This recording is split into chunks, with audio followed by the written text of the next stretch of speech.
We're live now. So we'll call the public hearing to order, and it's consideration of a development agreement to facilitate the construction of 11 single-unit dwellings in addition to the existing 5 structures on the 24.6 acre lot on Barco's Road, Martins Point. So, Gareth, I assume you're going to start us off. Yep, I can provide a Overview? I think our farm was involved somehow. Okay, so let the record show that Councillor Bino's declared a conflict of interest.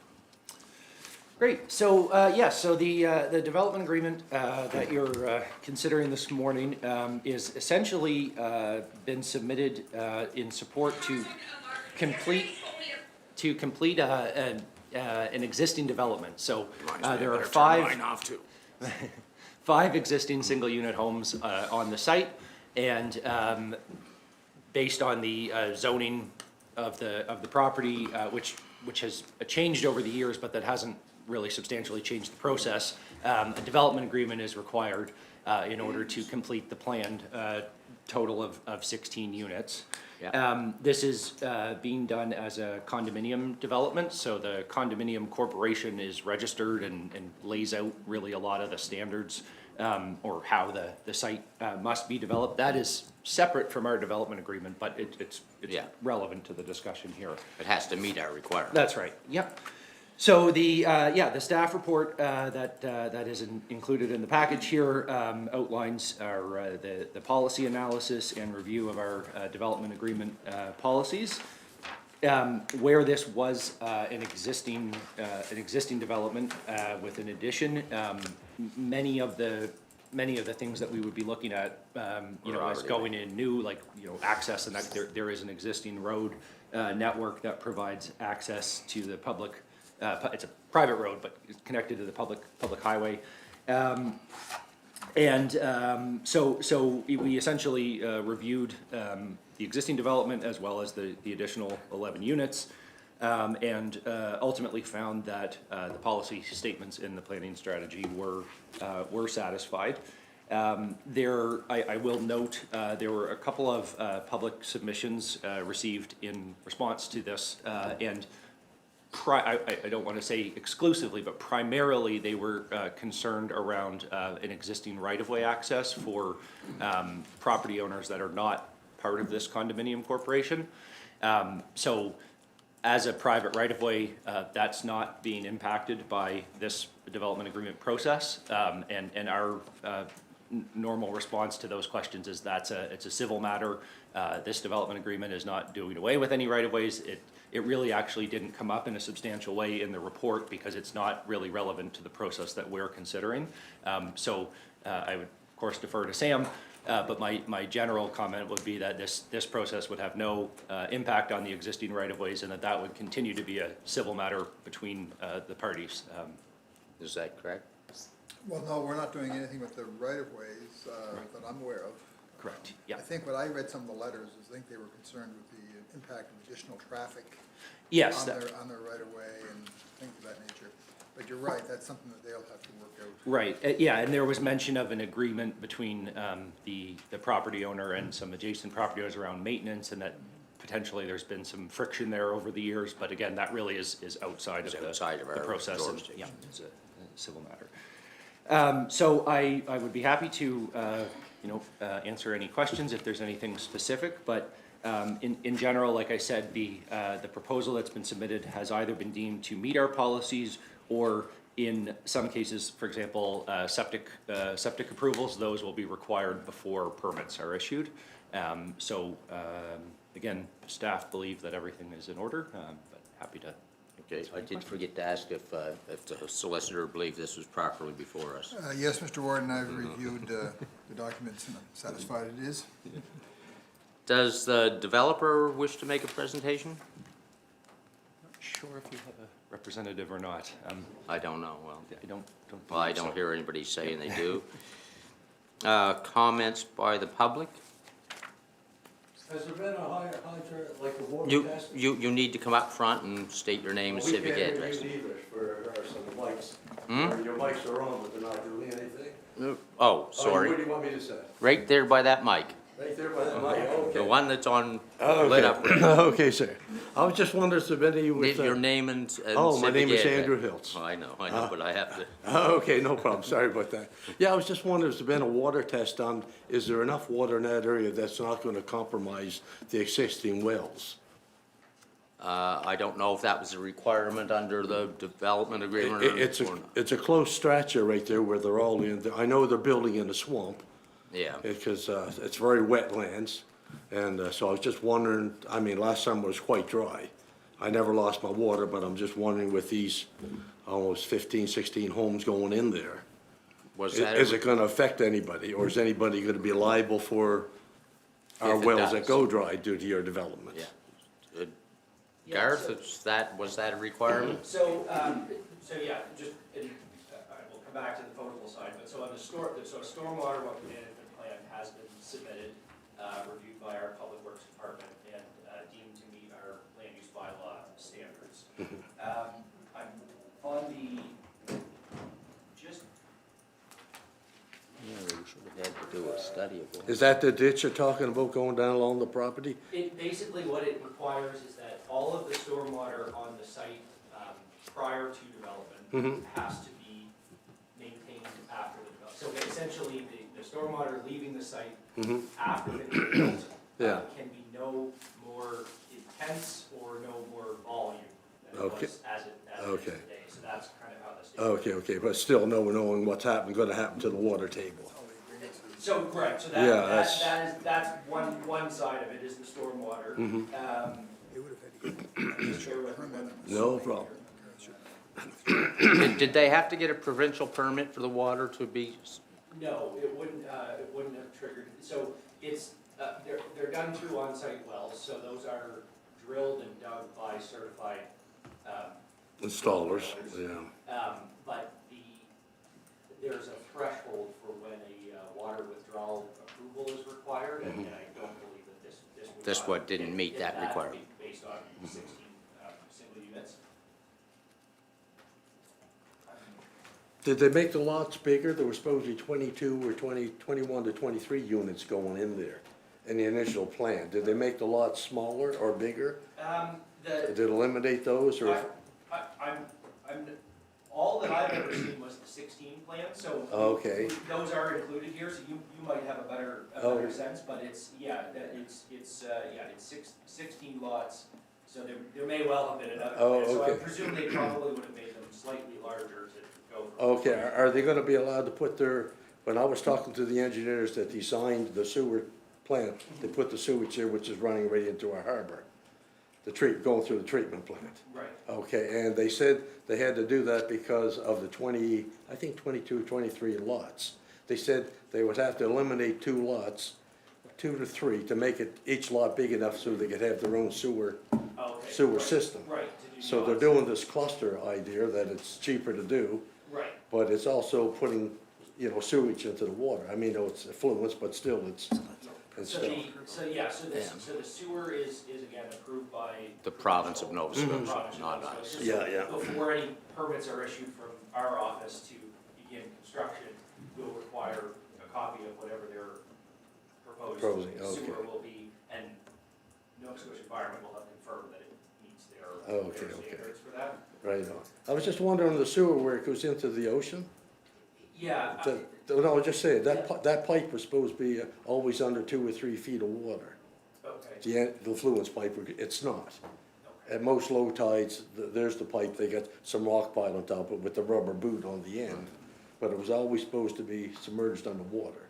That's a separate issue. that would be probably environment, yeah, so if, I'm just concerned, because Yeah. when I talked to the designer of the system, he said you could drink the water. Well, I said, you can be the first one. I said, when it comes out, yeah.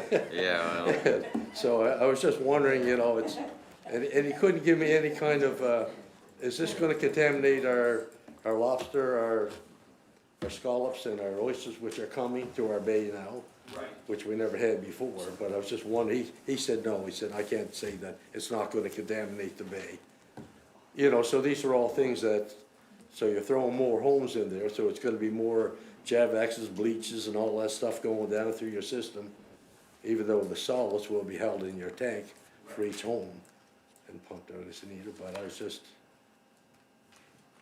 So, okay, so, from what I have seen, a new water study was not required, on the potable side. oh, okay, So, yeah, I just wanted to double check. okay, I just, So it would be essentially, when a single unit home is built, it's a matter of, sort of the density or the number of units. right, So depending on the number of units and the size of the lot, that can trigger whether or not we would be asking for, Okay. for a water study. Now, that said, again, and I know this may sound a little repetitious here, but, and this time it's on the building permit side, before you, receive a building permit, you do have to show that you have a potable water supply. And- And typically that would be, through Okay. either a well or board or possibly even doing a test okay. well. So are you guys liable for any reason for if other neighbors' wells go dry?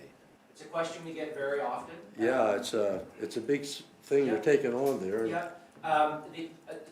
the answer that I believe is accurate, and again, I would always defer to our solicitor, is that, typically, so it's very difficult to prove cause and effect between changes in wells. And again, I believe that normally that would be a civil matter. Now, you would of course be welcome to retain your own counsel, and they may Yeah, provide other advice. but the thing of it is, we gotta legally spend money to correct something that should have been corrected before it's developed. I'm trying to answer the question Yeah. truthfully, Oh, not well, I necessarily was the just way saying- you like it. Yeah, okay, Yeah. yeah, it's, Yeah, so that's my understanding. Okay. And again, and I suppose the other piece to consider, and it may be cold comfort, Yeah. is, now this, in this case, the reason that they're required to go through this development agreement is because, it's proposed to be 16 units on a single prop pit, because they're Yeah. doing the condo. If they had chosen to, or hypothetically another lot, Mhm. they could subdivide, into 5 or 6 lots and put 4 units on each Lots. without going through this.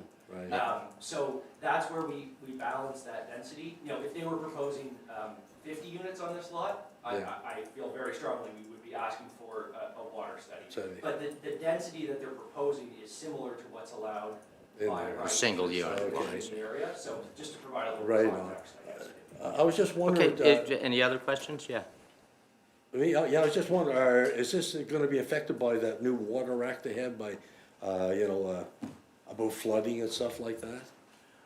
We have no idea. You had no, oh, okay, I see some areas that they're not allowed, even though they have land on the water. We're just in the process of doing the Okay. water. So we're going through engagement on coastal. Right. potential Protection. coastal regulations. Okay. So those, it is a municipal process, but separate from this, so Mm-hmm. it isn't directly tied to it. Okay, I was just wondering, are you guys gonna be able to get flood insurance on your properties? I'm the wrong one to ask I about. have know, no but idea. I'm just saying, I live in the property next to it, which is 15 acres. I'm about 1,500 feet from the ocean.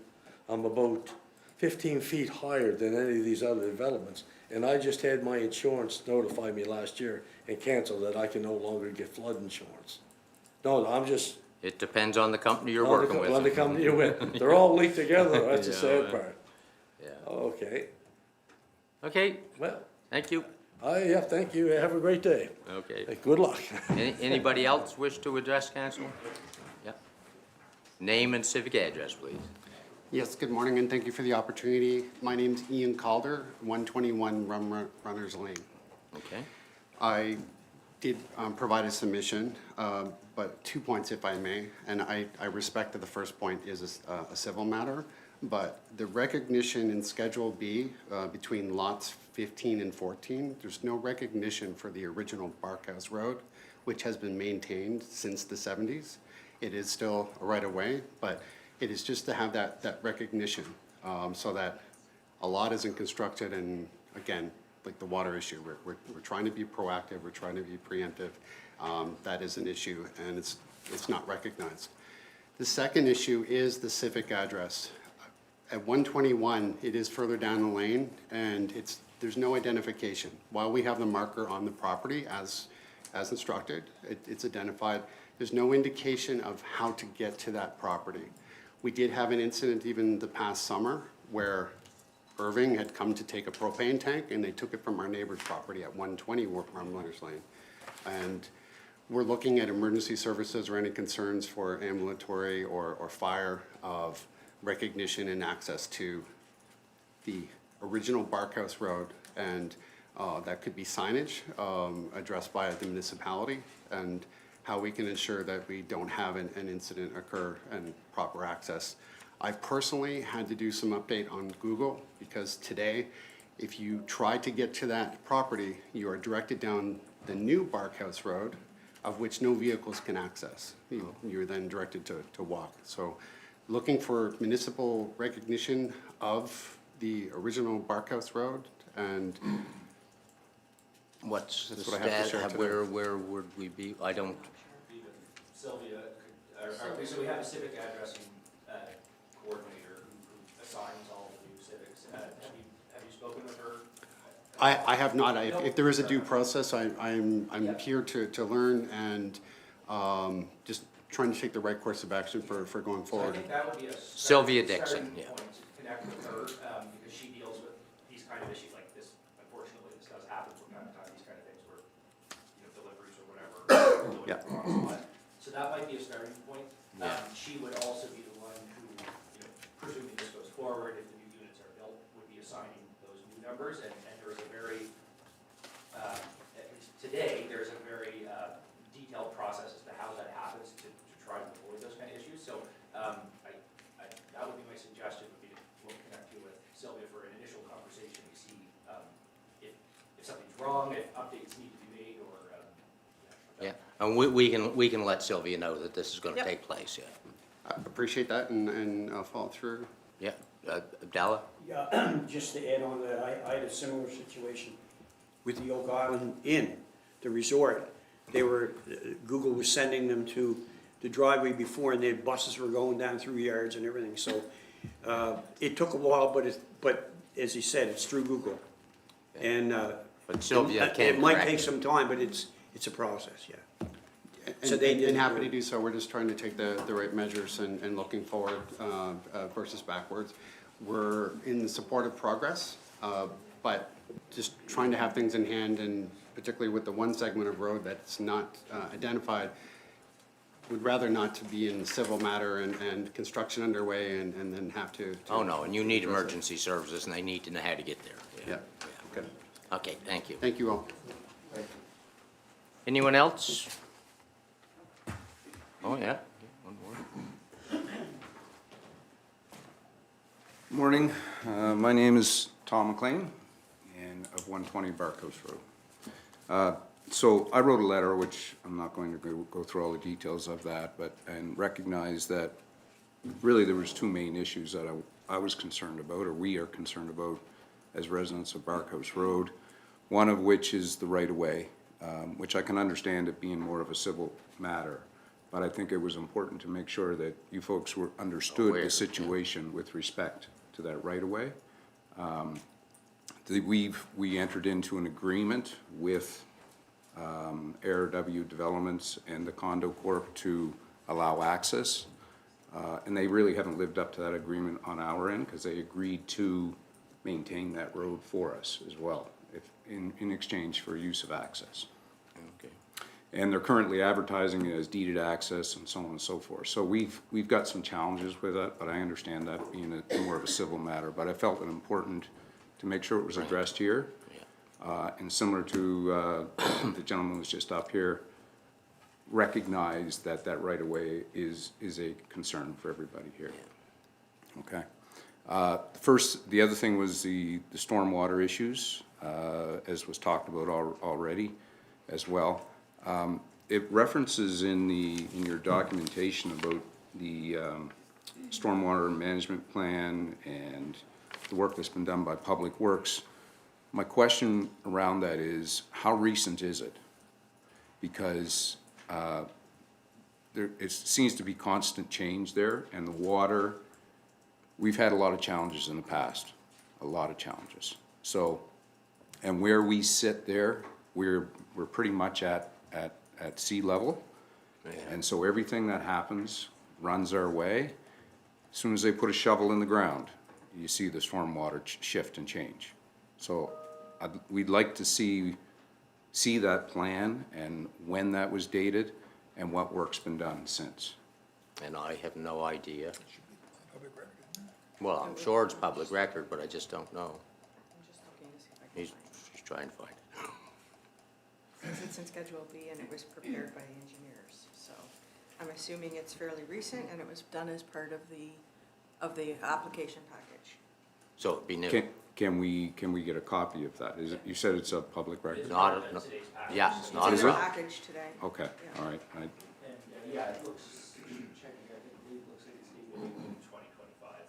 dated April 2025. April 2025, Which okay. would have been around the time that sort of most of the. Yeah, because the concern there is there's a number of ditches and streams that kind of run through three particular properties that the developer has identified, and one of which is where the right-of-way kind of runs through.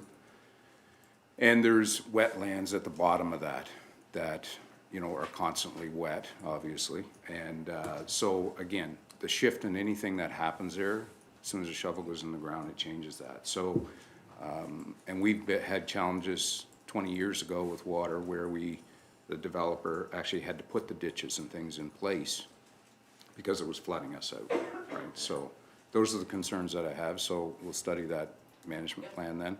And if there's questions further to that, Bring them to us. Yep, yeah, exactly. Once, like, but again, if the agreement is approved, unlike some of the civil matters that we talked about, adherence to that stormwater management plan is a part of this contract, that they would be agreeing to, so if, you know. They have to decide- meet the and- requirements. And in a year, you see that something's out of compliance, you can reach out to our office, we would take a look, and if it needs to be remedied, we reach out to them, because that would be essentially almost like a breach of contract. and how does the relationship work between you folks and, say, the Department of Environment when it comes to those kinds of things? So we have jurisdiction over some areas and they have jurisdiction over their areas, so we would correspond, or if a complaint came into us that was about a wetland, you know, interfering with a wetland or something like that, that would be their areas, we would pass that on to them, but we don't work directly together. Like, we would be sort of more responsible for, well, the civic addressing and then anything contained in the development agreement here, the building permits and the development permits. If it was, if it was an environmental issue, it's likely gonna be the province, environment, but it would just depend on whether, essentially it comes down to whether we have bylaw or authority to control it or not, and if not, then it's likely gonna be within the provincial.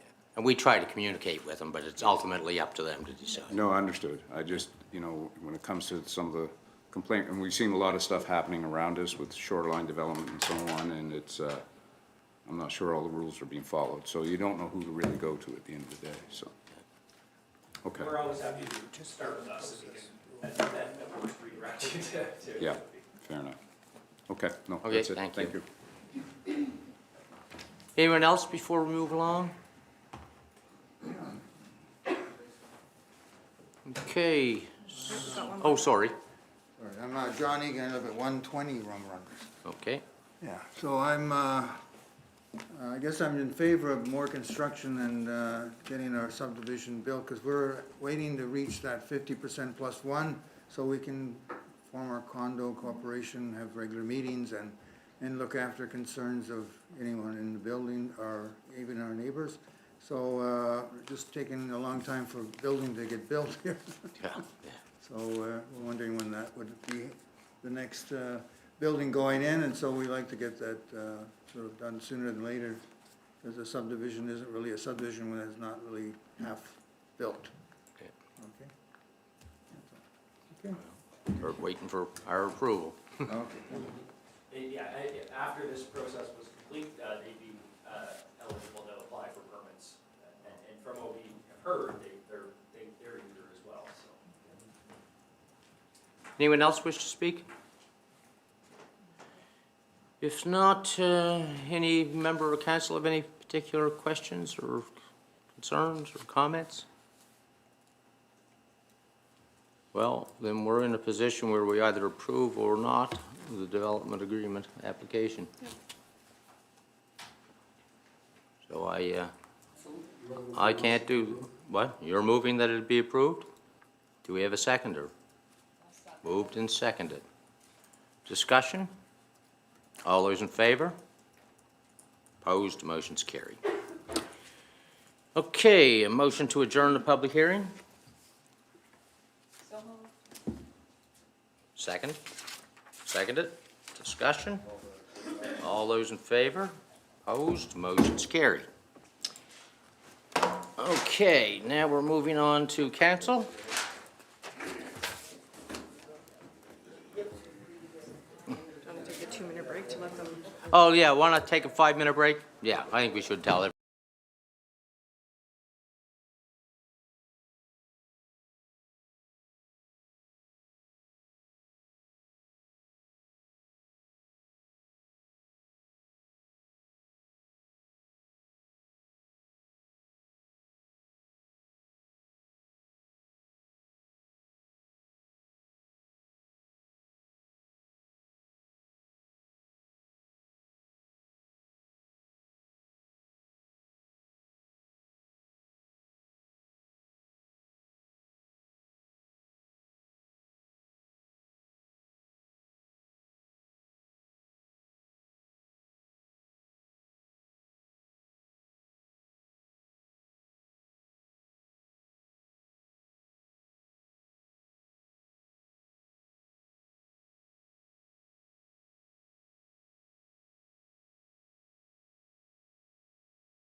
Call the meeting to order, and we respectfully acknowledge that we live and work in Mi'kmaq as the steward of the ancestral territory of the Mi'kmaq people. We are all treaty people. Approval of the agenda and order of business, and we have a bit of a problem. 12.1, planning matters, rezone development agreement, community development and recreation. You weren't provided with, Yeah. nor was I, The copy of the development agreement was inadvertently left out of the package. so we don't have it. So you don't have a copy of it to send it to first reading, so the recommendation would be to defer that matter until the next council meeting, and we'll include it in the package at that time. Because we haven't looked at it, we haven't seen it, so how are we going to approve it? Okay, so we'll remove that one, and other than that, I have no changes, but somebody else might. If hearing none, is somebody prepared to move we approve the agenda as amended? Seconder. Discussion. All those in favor? Opposed? Motion's carried. Okay, so we'll start with public input, and I'll just run over the guidelines. Each person is limited to a maximum of 5 minutes, with the entire public input session not exceeding 15 minutes. Each person must state their name and address. Questions or comments are directed to the chair. Comments are open to individual to any municipal matter. So, does anybody wish to speak? Yep. On up. You know the process. You've been here before. I've been here before. Probably be here again. More than likely. Okay.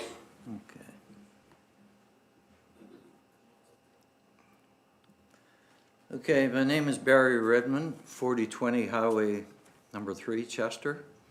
I moved to Chester in 1987, and since that time have been an active member of the Chester community and the municipality. In my professional career as a contractor specializing in heritage restoration, I restored both Lordley House and the Lightfoot Tower. And in my volunteer life, I wore many hats, including a recent 5-month stint helping to restore the Zoe Valley Library. I state the above so that you are aware that what I have to say comes from a place of involvement, know-how, and a concern for the way things are increasingly being done here in the municipality. Not only by council, but by a number of its administrative sectors, planning department, trustees, and governing bodies such as the Village Commission. In our last council meeting, there was a presentation on branding slogans in which it was clear that Chester's name was to be used to attract people, business, and development to the area. How is it that you feel so compelled to use the good name of Chester for promotion, but continuously go out of your way to handicap the very fabric you are promoting? This trend has ramped up in recent years with issues concerning our water woes and the revising of our village bylaws and planning process. During that process, those of us who live here, who stood up for our rights to have our say about the scale and direction of development in Chester, were labeled as complainers by the planners, while those in agreement with the planners, whether they lived here or not, were praised for their views. We need to respect and have consideration for those who live in an area to have a meaningful say in what goes on in their district. And I'm not just talking Chester. Today, we have on the agenda the Old Stone Bridge and a vote to loosen the restrictions put in place for its heritage protection. We just went through a multi-year process revising the bylaws, yet here we are less than a year later considering lowering those restrictions because the planners didn't realize it would restrict the development of a nearby property, a property which has already seen its share of development recently. Why was this not dealt with during the review process? Are we not concerned about the protection of our oldest heritage sites, especially due to its compromise during recent environmental events? Again, we come to the subject of trust. And trust is not something that a lot of people have for this council and administration after reneging on their 5-year commitment to the volunteers of the Zoe Valley Library Project after only 9 months, and only after over 40 volunteers restored and transformed the space, only to have it gifted away to the Village Commission in an ensuing process which for the most part was behind closed doors and unnecessary. So now, instead of having a vibrant heritage space, which was to be a gathering center and safe space for everyone, we have a heritage space in which the Village Commission intend to use for their offices. I did not volunteer 5 months of my time for that to be the outcome. What an insult to those who worked so hard to revive this heritage site and give it life again.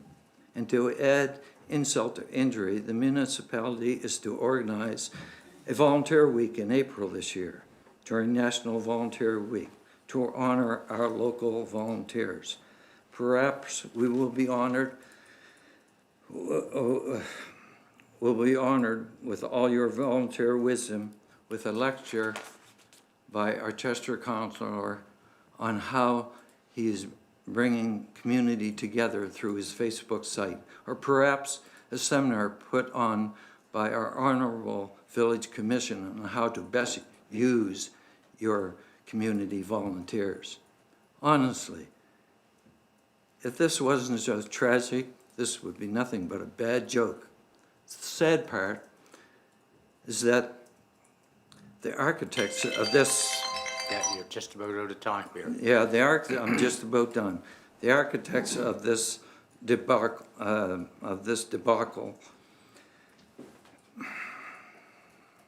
the sad part is that the architects of this debacle and this municipal administration don't have a clue what they just lost and what you stole from us.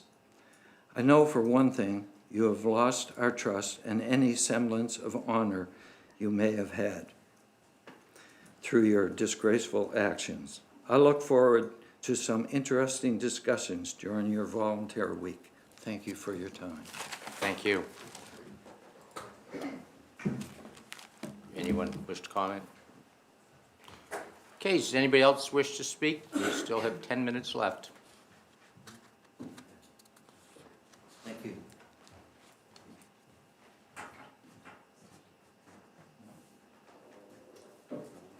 Okay, there is none.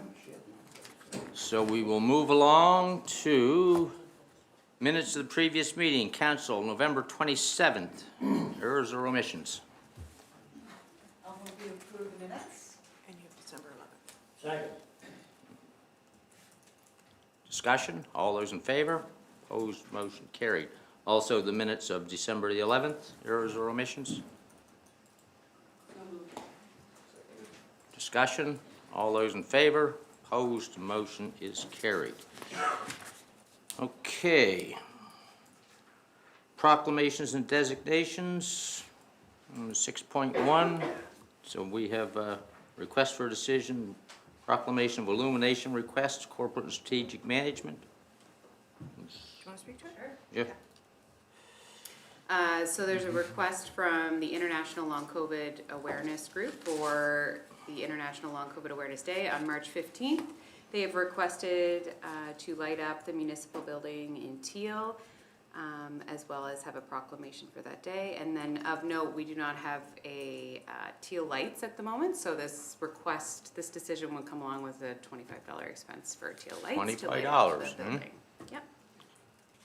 Well, is that a problem with anybody?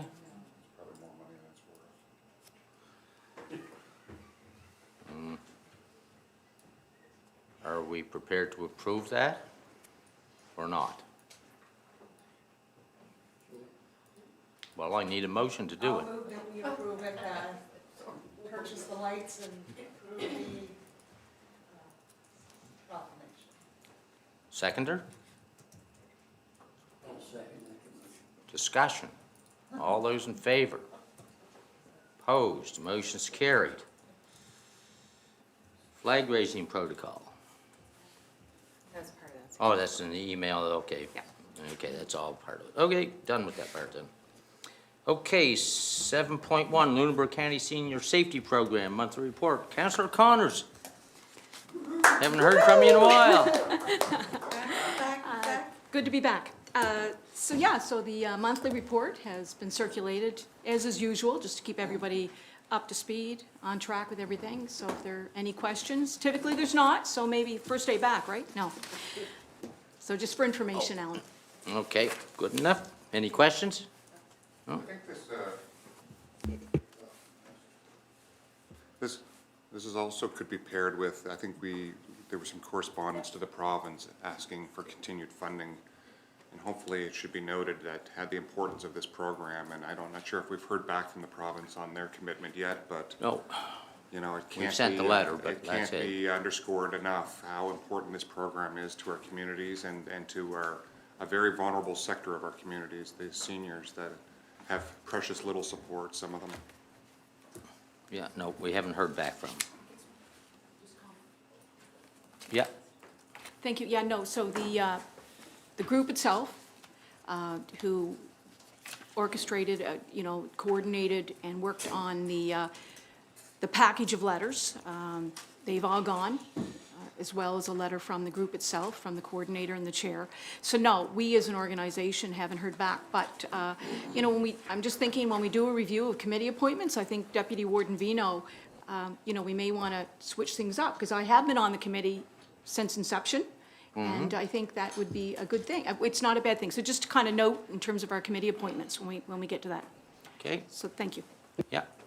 Okay, we're on to the public appointments, and we have a 9:30 appointment, Chester District School Play Space Committee.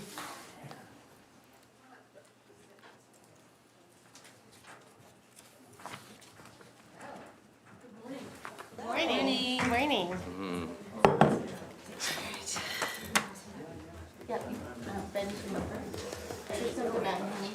We can get them all up here. Oh, yeah, We brought some of our kiddos, yeah. bring them up. Thank you. They can come up? All right. You guys are welcome at the table. They're gonna pass out a few things. Yeah. We're Okay. putting them to work. Yeah. I think we have it, don't we? Maybe not.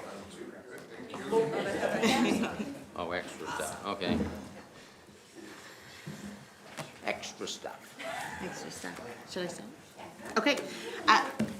Thank you I'm just going to start while they pass things out. Thank you very much for having us today. We are so excited about our new play space at Chester District School, and really I'm looking forward to partnering with the municipality on that project. So my name is Sarah LeBlanc. I'm a permanent teacher at the school. I have 4 kids in the school, and I live in the village. Thank you. My name's Katie Cook. I have 2 kids in the school. I also live in the village. I have a business here in the village. And volunteer. And volunteer, and sometimes I'm going to start substituting at the school as well, so. And my name's Danielle Kelly. I am also a resident of Chester. I have 1 kid at this school, 4 in total that use the play space. Yeah. Okay. So we're really excited Good morning. to Welcome. share. Good morning. Good morning. I've never been here before. Really excited. So we wanted to just quickly talk about the school so you know what we're talking about. So it's our local elementary school. We have kids age 4 to 10, so pre-primary to grade 4 go to the school. We have a very large catchment area. I know that you're probably aware of our kids don't come from the village, they come from all of the communities. So supporting our school really is a way to support all of the different communities in the area. I wanted to note that we're a community use school and an open campus. So the school is used outside of regular school hours by many different organizations. Just to note, the Chester Family Resource Center uses our facility daily. We have 3 after-school programs that use the facility daily. The summer sports and recreation and summer soccer use it every year, as well as families, grandparents in the village, tourists, and people that come to visit Chester will use the space. So it goes beyond the school hours. Funding the new play space would help Chester and the school as well. We also wanted to note that a number of our students don't have access to sport and recreation outside of school hours. So there's a lot of limiting factors for kids to participate in sports. But within the school hours, we have them already bussed in, we have them already supervised. So the space and the recreation that we provide the kids, for some of those kids, that is their opportunity to play, that is their opportunity to have physical activity. So it's really important to kind of capitalize on that while we have the kids at school. Next one.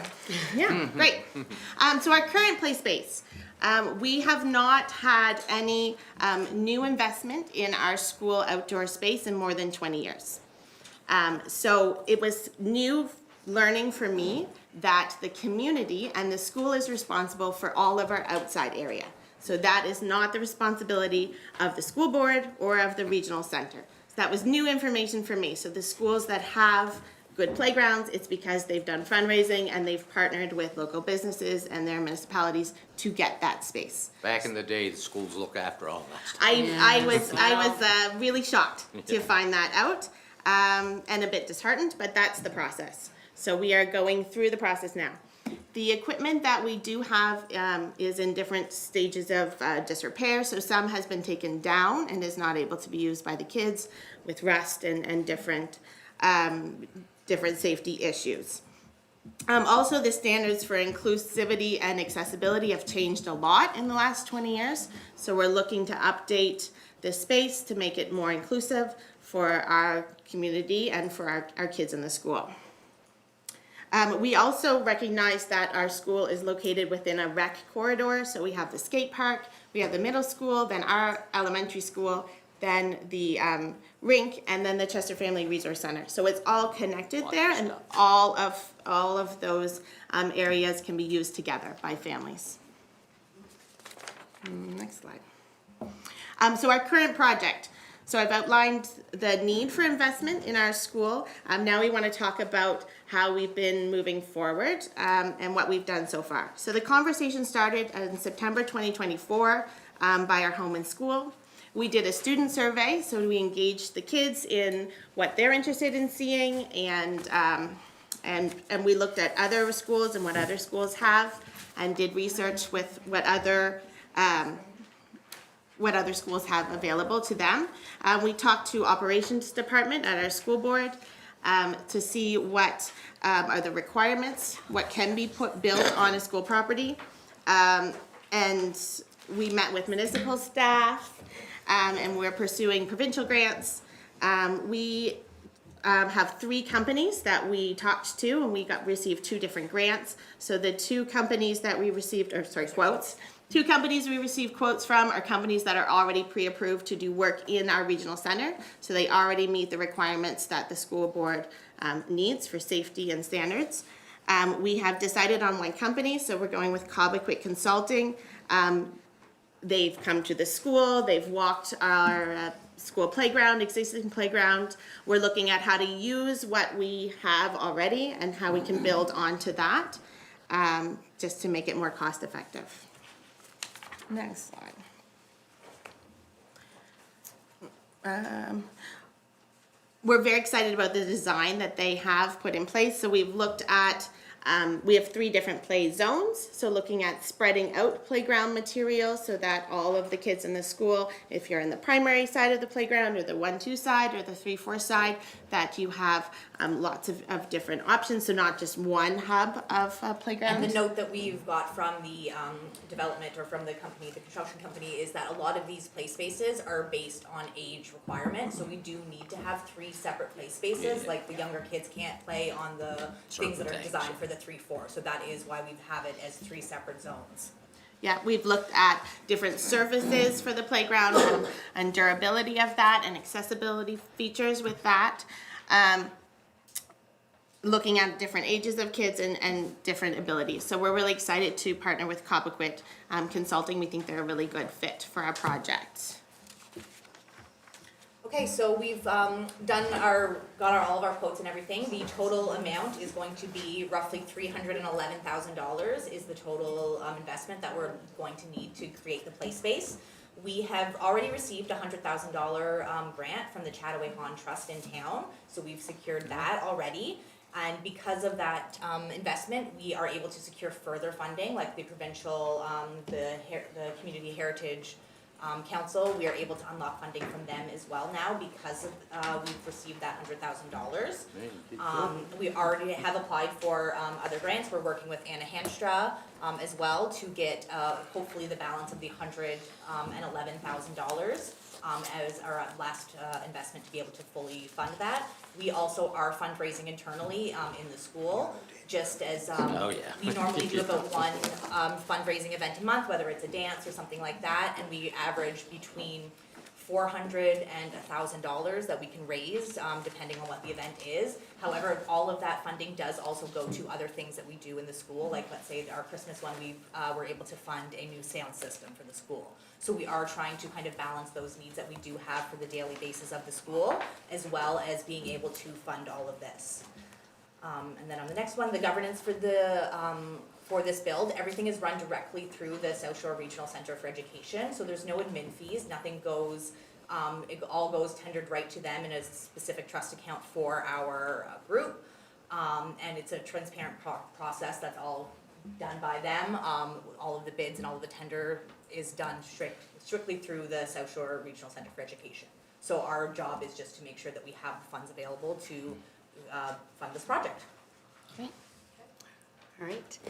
So timeline, we are rather ambitious with our timeline. The years go by fast and our children grow up. Our children are growing up. Yeah, we want them to be able to, I mean, the community will be able to enjoy the space anytime, but we want them to be in the school when the playground is built. So we started really, the committee was formed in the spring, brought together really some amazing moms from the community and from the school who have donated their blood, sweat, and tears to this and have really been amazing getting this going. So that's why we were able to apply for those grants so quickly.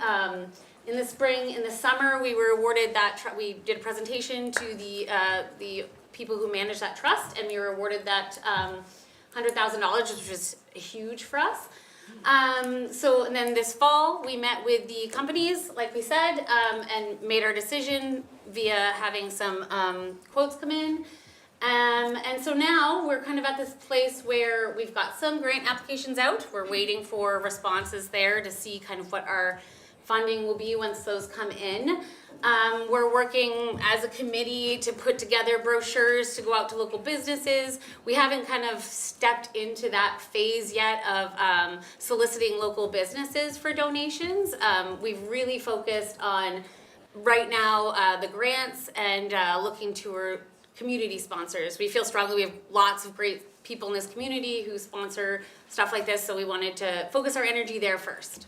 So that's kind of where we're at. We're kind of pivoting to look for other options. And then another just note is that usually the South Shore Regional Center of Education does not like to carry the money over for these projects past a school year. So that is also a limit that we have, where they like to have all of the money raised in a calendar year to be spent in that calendar year. So that's also hard for us to raise $300,000 for in 1 year based on our group at that school. We can't make enough muffins for that. Yeah.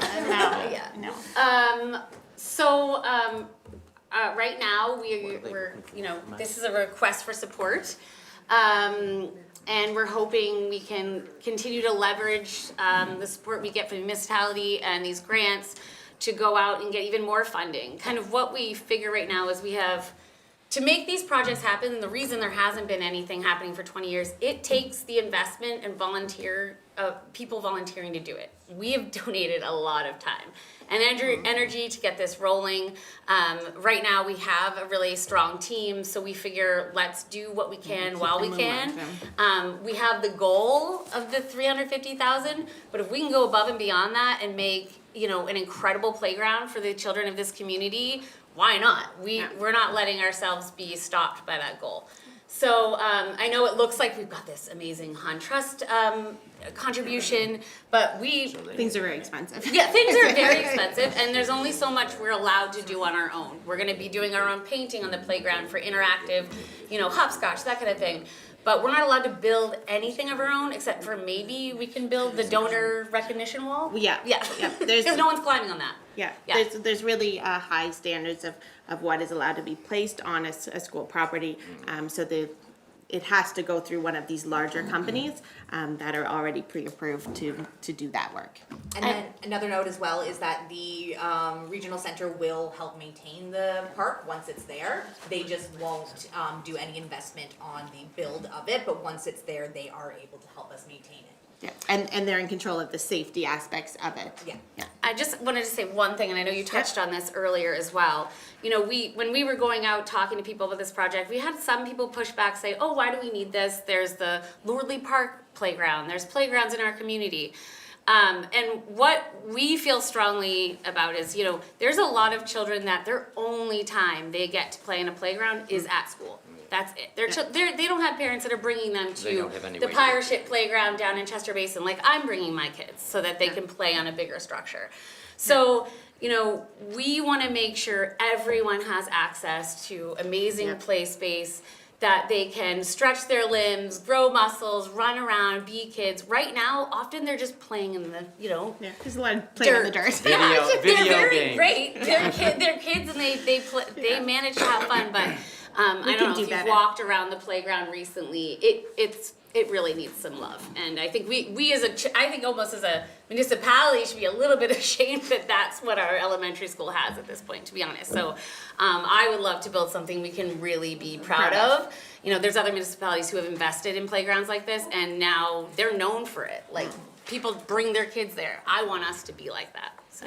And then we have also taken a look at the recreation and active living strategic outlook that the municipality has put out and included a lot of that information in our grant application. Yeah. We do qualify, or we do align a lot in what we're looking for in the development of this space. And we also have letters of support from different members of the community. We have one from Danielle Barkhouse, who wasn't able to join us today, Chester Minor Soccer, the Chester Family Resource Area, the YMCA that does their after-school program, and then as well as our support from Chattaway Home Trust. We also brought a quote from the company, and in the quote it outlines the accessible features of the playground that we're looking to build. And we also brought a number of students' letters and student support. Yep. A lot came from my grade 1 class, so hopefully you can read them. They're a little tricky, but they worked very hard on them. We also have a large poster made by the primary class and a letter made by the grade 4 class. So the school is really rallying behind this, and the kids, I'm going right back to my classroom now, the kids are very excited about the process and Sure they are. yeah, the likelihood. Yeah. Okay, sounds like a great project. I would like to just introduce my son. He has one thing to say before we close. Go, Ben. There you go. Thank you very much for listening to us today. My name is Ben LeBlanc and I am in grade 4 at CDS school. I think it would be very important to have some new playground equipment. It would get a lot of use because there are about 90 kids on the grade 3-4 playground every day. Now we have 6 swings and a climbing structure. We will use it at school every day, but it is also free and open to anyone in the world to use. Thank you.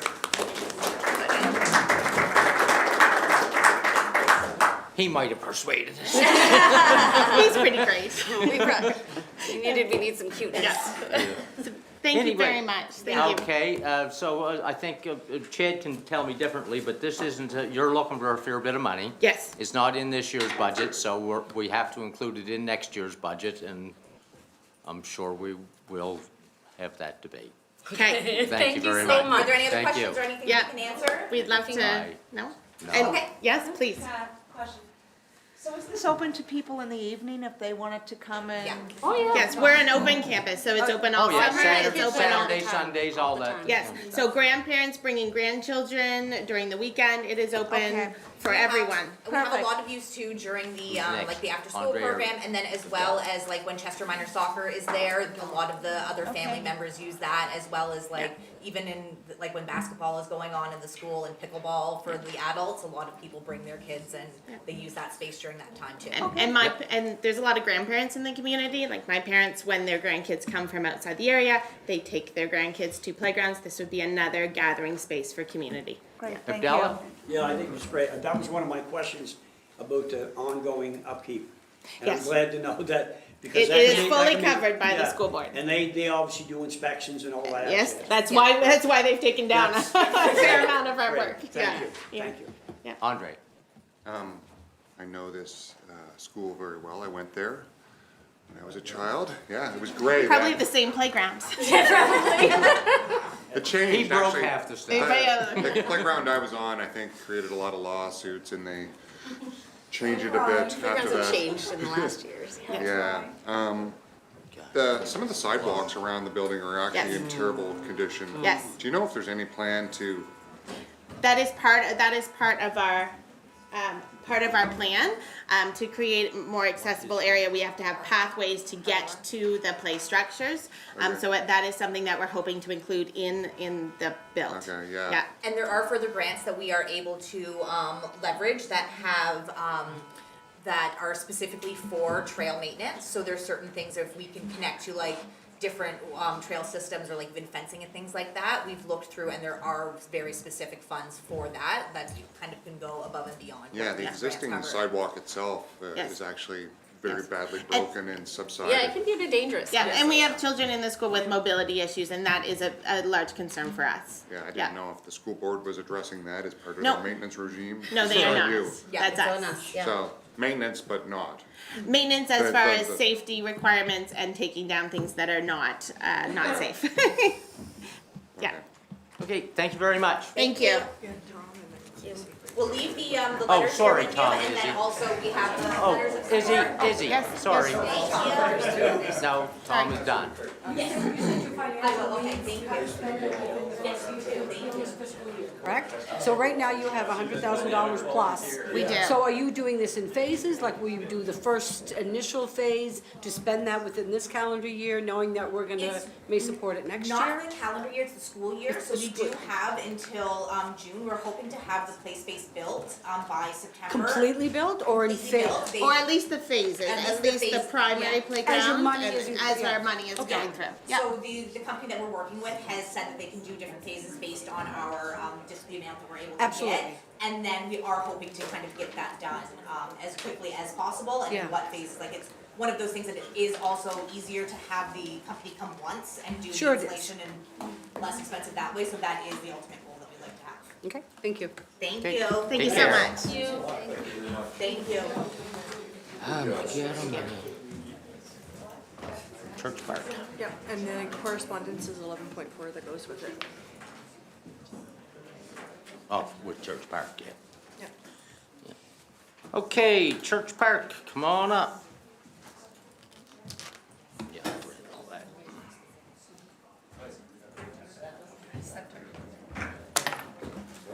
Good morning, council, staff.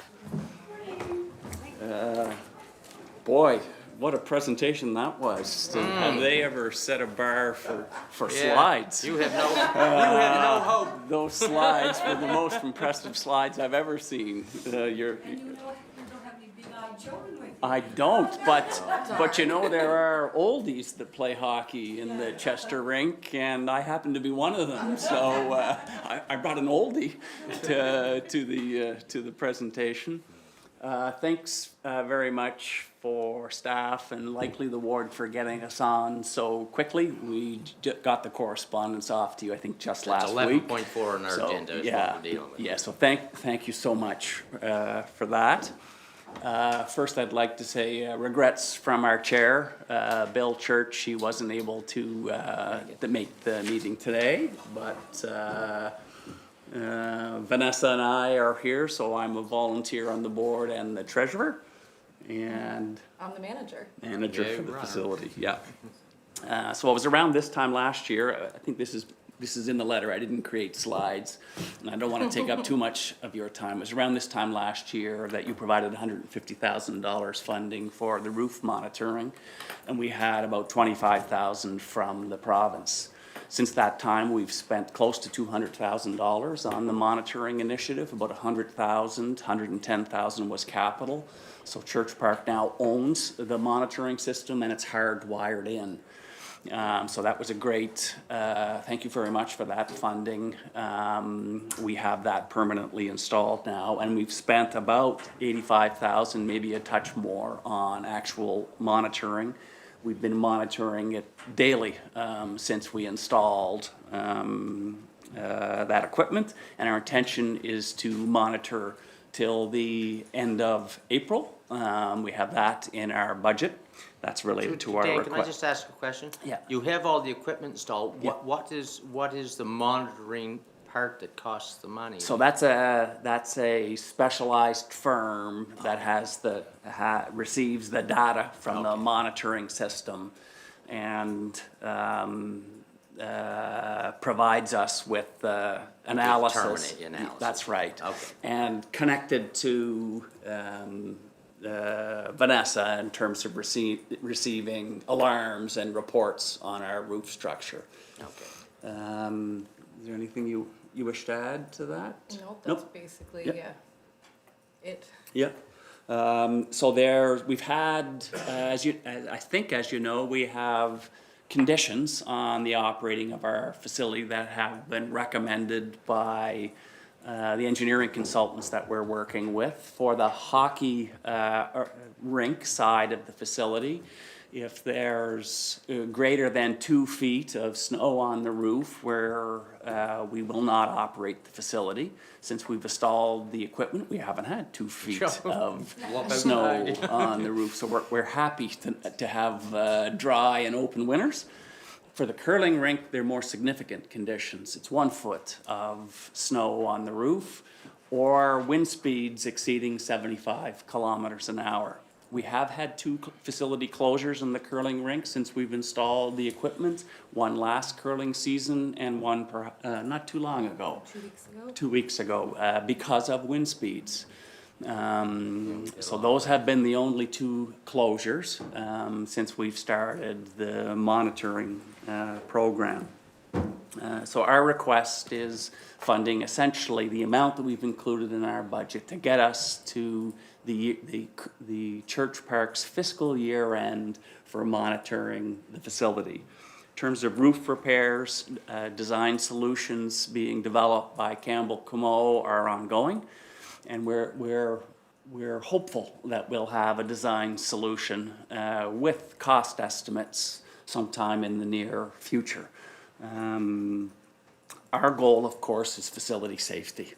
And we'd love to remove the encumbrance that we have on that facility. Having conditions does have impact on our facility. We do know that there have been some events that might have occurred in our facility that aren't occurring because of the risk of it being, of a cancellation potentially occurring in our facility. So it does have an impact on our viability, and it does have an impact on the perception of safety. So I think that covers the, we'd be happy to answer any questions. Request is for, I forget. For 43,800 to cover the shortfall until the end of their fiscal year, which is the end of April. Now, we have in our budget, Church Park does have some other revenue sources that's covering some of the monitoring costs. It's a contribution.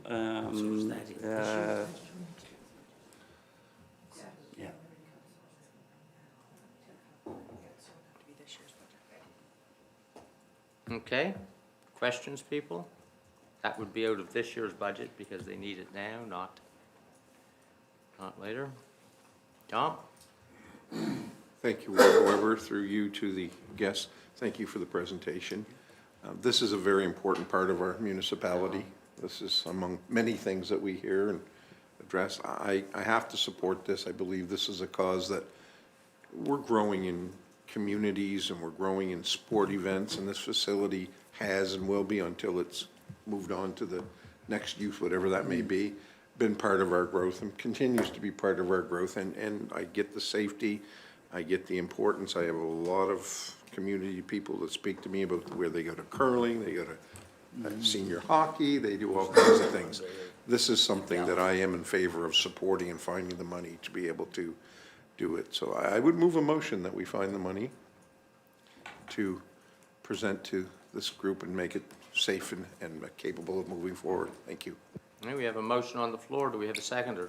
I'll second it. Moved and seconded.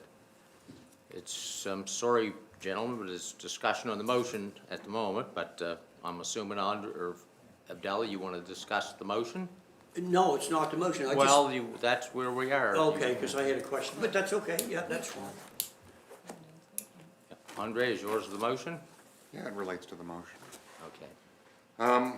So historically, when requests have come, and I understand the background, I've been here, that it tends to come, the requests for funding come, they feel like they come to council in a last minute sort of fashion where we don't really have, I think as a councillor, I feel a bit without choice. Because it comes and it's like, we're in a shortfall situation, we need this money. And we, as a council, I think, I can speak for all of us, probably, we recognize the importance of the facility, we want to keep it open. But I think, I think we really need to impress upon the committee, and I know you're working on this, but I want to say this anyway, the importance of forecasting your expenses, and I know you're working on this, you have a plan but it's been, for the last couple of years, it's been these asks, and we don't really have any recourse, really. It's either shut the facility or give another 50, 100, whatever it happens to be, and nobody wants to close that facility, but now there's a price we can put on anything. It's highly important, it's integral to the fabric of our community, this arena. If the ask were $1 million right now, we might not say yes. It's less than that, I think it's probably tolerable, I'm gonna support it, of course.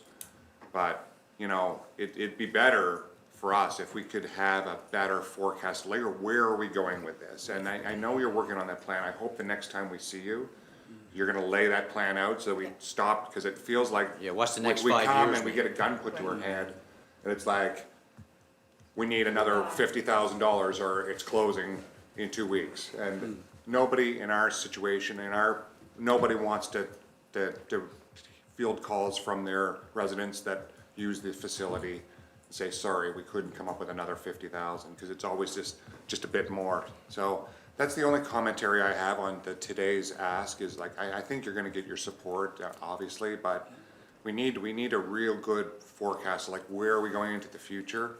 I hope that's coming next presentation. Yeah. Thank you. Yeah. We accept that concern, and we would agree with that concern. As a board, there is some uncertainty about the future of that facility. Will the board and the council have the information it needs the next time I come here? I'm not certain about that. One of the things we flagged is that when we get our roof repair cost estimates, that we would like to have a conversation with you about that. And that will be in the context of the new recreation planning committee. So I think together we'll have to have discussions about what do the next 4 or 5 years look like for that facility, or what does the next 5 to 20 years look like for that facility. There is some uncertainty, and we regret coming on such short notice. It will be our objective to develop a long-range plan that gives you a much better sense of what the future looks like as soon as we have that. Well, I can ask what they want, or you can tell them. Andre, and then I get. Yeah, no problem. And well, since you opened the door, obviously, we have this sort of discussion that's happening to the side about a new facility, a replacement facility, and I recognize that there's going to be a very interesting debate to be had. Should the repair cost be many millions of dollars or whatever, and there's going to have to be a debate whether we continue to just sort of like limp through with ongoing monitoring and then, just not invest those capital in favor of a new facility, or do we make the investment and then do we keep 2 facilities or like, that's a big debate. And I think, you know, you open the door to this, it's sort of only fringely related to the motion, but, you know, that, I look forward to that debate because I think it's gonna be very polarizing for not just this council, but also the public. Anyways, that, I'm not sure when that's gonna come, probably within the year, so, stay tuned. Yeah. Okay, so we have a motion on the floor to award the grant, but we don't have a clear indication of where the money's to come from. And we have a couple of options, I understand it. Yep, Tim is here as well, but the discussion we had was that it could come from general operating reserve, it could come from the economic development reserve or the community development reserve. Where do we want it to come from? So, yeah, I think probably the economic development reserve is probably the most obvious one. But Tim, you may have additional input on that. No, as you said, I think all 3 of those would be sufficient to cover it, and whatever one seems to make no sense, I think economic development or community development, any of those. Do we have a preference? Okay, so that's included in the motion? Okay, further discussion on the motion? All those in favor? Opposed, motion's carried. Thank you. Thank you very much, Council. Yeah. Thank you. Okay, so we're on to our next. This is Paul Beasley, Property Valuation Services Corporation. See you guys. I am getting tired of this. There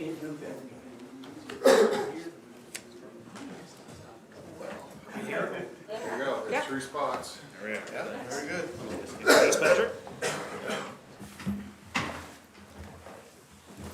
I don't think I have anything for them, do I? Maybe I do. How you doing? Doing great, how about yourself? I'm still here. Well, that's good, Mr. Warden, that's good to know. And we're back. Yeah, you're back, yeah. Mr. Warden and council and staff, pleasure to be here again this year. We had last year, I recall, we had a very engaging and very good discussion, and I'll hope to do so again this morning, and your questions were excellent last year, so we'll see where we get to. You'll recognize 2 faces from last year, myself and Rod Tremblay. Good morning, everyone. I brought a new face this year, just so you get to meet one of our senior assessors, Patrick Naden. Patrick, would you like to introduce yourself a little bit as to your role and? Yep, I'm Patrick Naden. I've been an assessor with PVSC for 10 years now, mostly working on the residential file in HRM, but I'm broadening my horizons and seeing more of how this part is done. Still doing the residential files, or? Yes, yes. And Patrick's been down this way many times too, probably in his earlier, you know, he's been. I started in Bridgewater. I did a couple of years there, Oh, so yeah, okay. I am familiar with the area. Yeah, so this year, Mr. Warden, you've probably been reading, CTV had an article out this morning saying that record assessment levels and up 8% driven by HRM. Well, that's partly true. You know, the assessment is higher than it has been ever, and driven by HRM maybe on the commercial side, but on the residential side, it's probably driven more by those areas in the province outside of HRM. It's kind of the ripple effect from the sort of the post-pandemic ripple effect where, as you know, people are looking for affordable places that they can actually buy and purchase and that type of thing. It's getting more difficult in HRM, so Yeah. I just Today's sort world, $400,000 affordable. Yeah. Not 40,000. So I just thought I would tweak that headline a little bit so that you know that a lot of the growth is also outside, and Chester is no exception to that whatsoever. So I'm going to start with a few slides that you saw last year, or similar slides. I'm going to go through them very quickly because it's just a refresher essentially, who we are and that type of thing. Then I'm going to pass it over to Rod to go through the numbers, and then we'll open up to discussion. But you all know that we are legislated by the Nova Scotia Assessment Act. We've got over 650,000 assessment notices that just went out on Monday. And you've probably received some, or you may have heard from some of your constituents that say they have received. And we are municipally funded, all 49 municipalities, and we have about 135 employees. That's up a little bit from last year across, that live and work in 60 communities across Nova Scotia. So, next slide please, if I could. What we do and what we don't do, we deliver the assessment roll, as you know, so I won't go there. And but you know, once again, tax policy, tax rates, tax relief, those types of things are within your purview as the municipality and in working with the province and so on under the Municipal Government Act. And the land, you know, land, specifics of land and ownership of land are with the, you know, the land registry. And so if you're getting questions about where is this PID or where is this AAN or why is this PID not attached to this AAN or I can't find it, those types of things, we can help you out a little bit because we can take it to the land registry and say, can you solve this mystery for the municipality? But really, it's the land registry that keeps track of all that stuff when a property transacts or if there's changes in the size of the property, acreage, those types of things. Next slide, please. So I will remind you that we do assess at market value, which we are required to do under the Assessment Act. The base date, which is the market valuation date, if you'll recall from last year, we assess retrospectively back 1 year. So the base date for the 2026 roll, that's the roll that the notices that people are receiving now, is January 1st, 2025, back 1 year. And the state date, we continue to collect data on those properties right up to just before the assessment roll goes out so that we can pick up any new permit data or any new construction data. Yeah. Right up to December the 1st of, you know, a month ago, so to speak. So it's those two important dates. We use mass appraisal practices. Those practices, you know, as far as measuring market value and the accuracy, the uniformity, the fairness of market value. We measure that against the Assessment Act legislation. We use internationally accepted standards, and we also comply with CUSPAP, which is a Canadian Uniform Standard of Appraisal Practices, through the Appraisal Institute of Canada. So I think you all have a flavor of what mass appraisal is, using combining or clustering sales and that to get market values. 3 approaches to value: sales comparison approach, mainly for pretty much all the residential properties in the Chester municipality would be under the sales comparison. And you have a high percentage of residential properties as opposed to commercial properties in the municipality. Yeah. Income for those properties that derive their value based on income, such as your strip malls and those types of things, you know, on the periphery of town there, and cost for industrial and those types of properties that are a little bit unique. Sales data, we receive that information from the Nova Scotia Land Registry whenever a sales transaction occurs and the new purchaser goes to their lawyer. All that gets sent to the land registry, registered, and sent to us. So we pick up on that. We review all the sales to determine whether they're an arm's length market-driven sale as opposed to a, you know, say a sale that's not considered market value, such as maybe it could be a family sale or tax sale or something like that. We only look at the market-driven sales, and we use that in our reassessments for each year. So the reassessment for the 2026 roll year used those qualified market-driven sales that occurred in the calendar year 2024. So we look at sales looking backwards, we don't speculate, we look at actual sales data that occurs.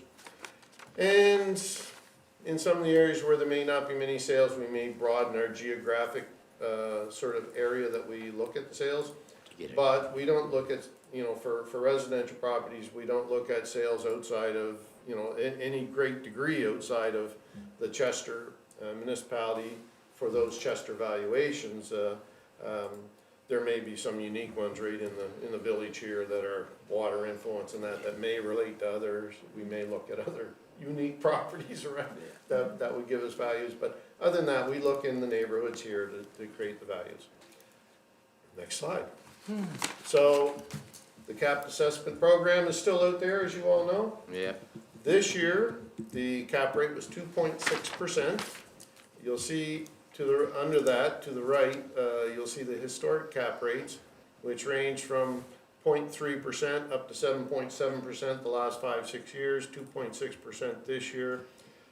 For the 10 years prior to the pandemic, it averaged 1.5%. So you can see that 7.7% sticks out like a sore thumb essentially, but we're getting back to the normal cap rate, which is the consumer price index for Nova Scotia. And that's provided by the province. So, could I ask a question about, or do you want to wait till the end? Okay, I wonder if you could talk a little about the cap assessment, what you're hearing. You hear all about it's coming off, it's not coming off. Any inside information that you might have, or where it leans, or nothing like that? No information, no inside information that I'm aware of.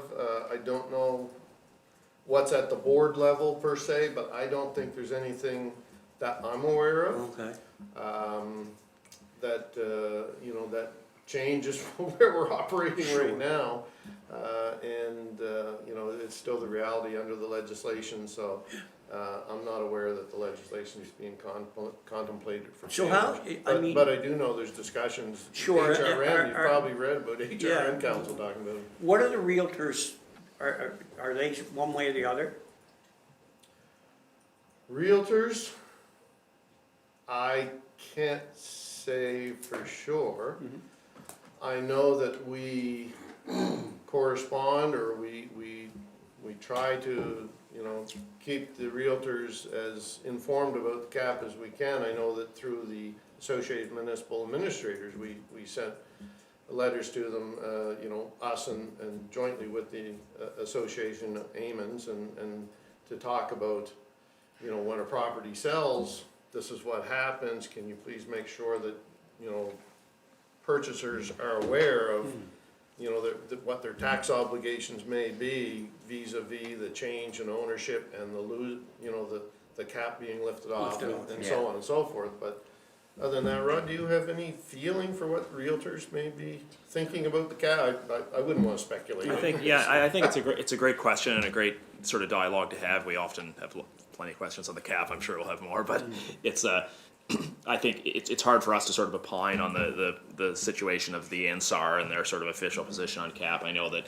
publicly within the media, certainly some realtors have expressed concern around the change in tax burden when properties transact. We all know that that's sort of a part of the cap legislation and the way that it works with that sort of reset of the cap, to the assessment 1 year following the sale of a property on the open market. Of course, if it's a family transaction, there are situations where a transaction could be cap eligible. We call it in assessment, we say a sale, but often I think transaction is maybe a better representation of what we're talking about in a state proceeding situation, power of attorney, executor, folks inheriting property. So transactions in real property where no money is changing hands. But to be clear, a cap eligible transaction could also potentially be a market transaction.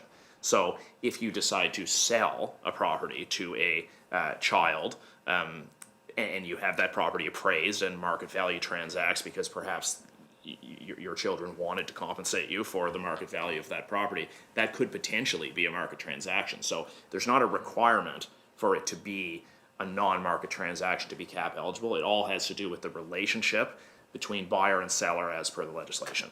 But as far as the NSAR and their sort of official position, I think we'd have to leave it to them. So just another question on the cap. So if I sold my house to Andre, he's not related, the cap comes off, But is my understanding correct that after a year, the cap goes back on, or is that not true? If the new owner met the other eligibility requirements, Okay. which in residential property, if they're resident of Nova Scotia, less than 4 units, Okay. not owned by a business, they would typically qualify and be automatically enrolled in that program. The reason there's no cap in the following year is we have to have a base year, something to base that cap on. It also gives us the opportunity to review the data on the property that's transacted and make sure it's correct. So what we're capping is what was sold. So if there's renovations, changes that perhaps weren't previously captured for one reason or another, and this is not always the situation, but gives us the opportunity to review that data, usually through an MLS listing cut if it's an open market sale, and the vast majority of transactions allows us to correct that data, which also helps improve our reassessment activity too. So it's sort of a two-pronged approach, if that makes sense. Yeah, thank you. Tina? Thank you. Thank you for the questions, actually, Councillor Azov. I should know this, but has NSFM and AMANS taken a position? And if they have, what is that position? NSFM and AMANS, remind me again. I don't remember. Yeah, I don't recall what it is off the top of my head. Even AMANS as a member? As a member of AMANS, so I think there's been identification of some of the inequities that has caused with the cap when it gets removed, and the younger generation, new homeowners buying Sure. that. But I can't recall if there's been an official position or not. Actually, I do have an interest in that. It doesn't have to be timely. But I know that this is, again, I think I was the one that asked the questions last year around the cap, and thank you for the fact that, it was a great conversation last year. I don't know that it was, but it was certainly on the cap, because I'm hearing about it.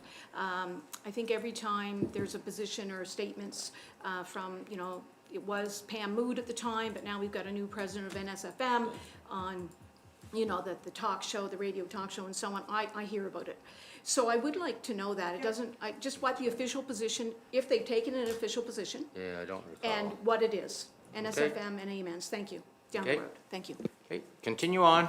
All right. I will interject and say that the transfer taxes has been in the news with many municipalities. I won't go there, but realtors certainly have expressed their opinion of the transfer tax. That's a great point. I think- Which is nothing to do with us, of course, but that's, I think the NSAR's been explicitly clear on that one, so yeah. no issue there.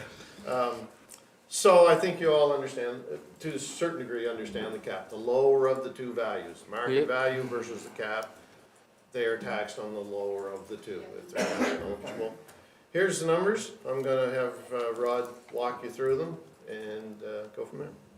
So, good morning again, everyone, and thanks for the opportunity to come and chat with you today. Especially directed to Warden Weber, CAO McGuire, and staff and council. Thanks for your time. We appreciate it.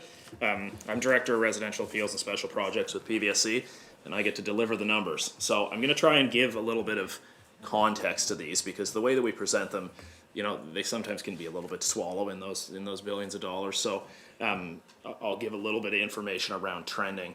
One of the things we picked up on as I was preparing for this meeting was the difference. So this slide reads sort of from left to right, with sort of present state in bold on the left, and 5-year history going back to 2022. So if we think back to Paul's comments around Bay State and what sales we would have been using, in 2022, we were using sales that occurred in 2020. So we only had a little bit of COVID, just sort of the beginning. We had that initial almost market downturn where nobody knew what was going to happen, and we had a quiet winter leading up to March of 2020.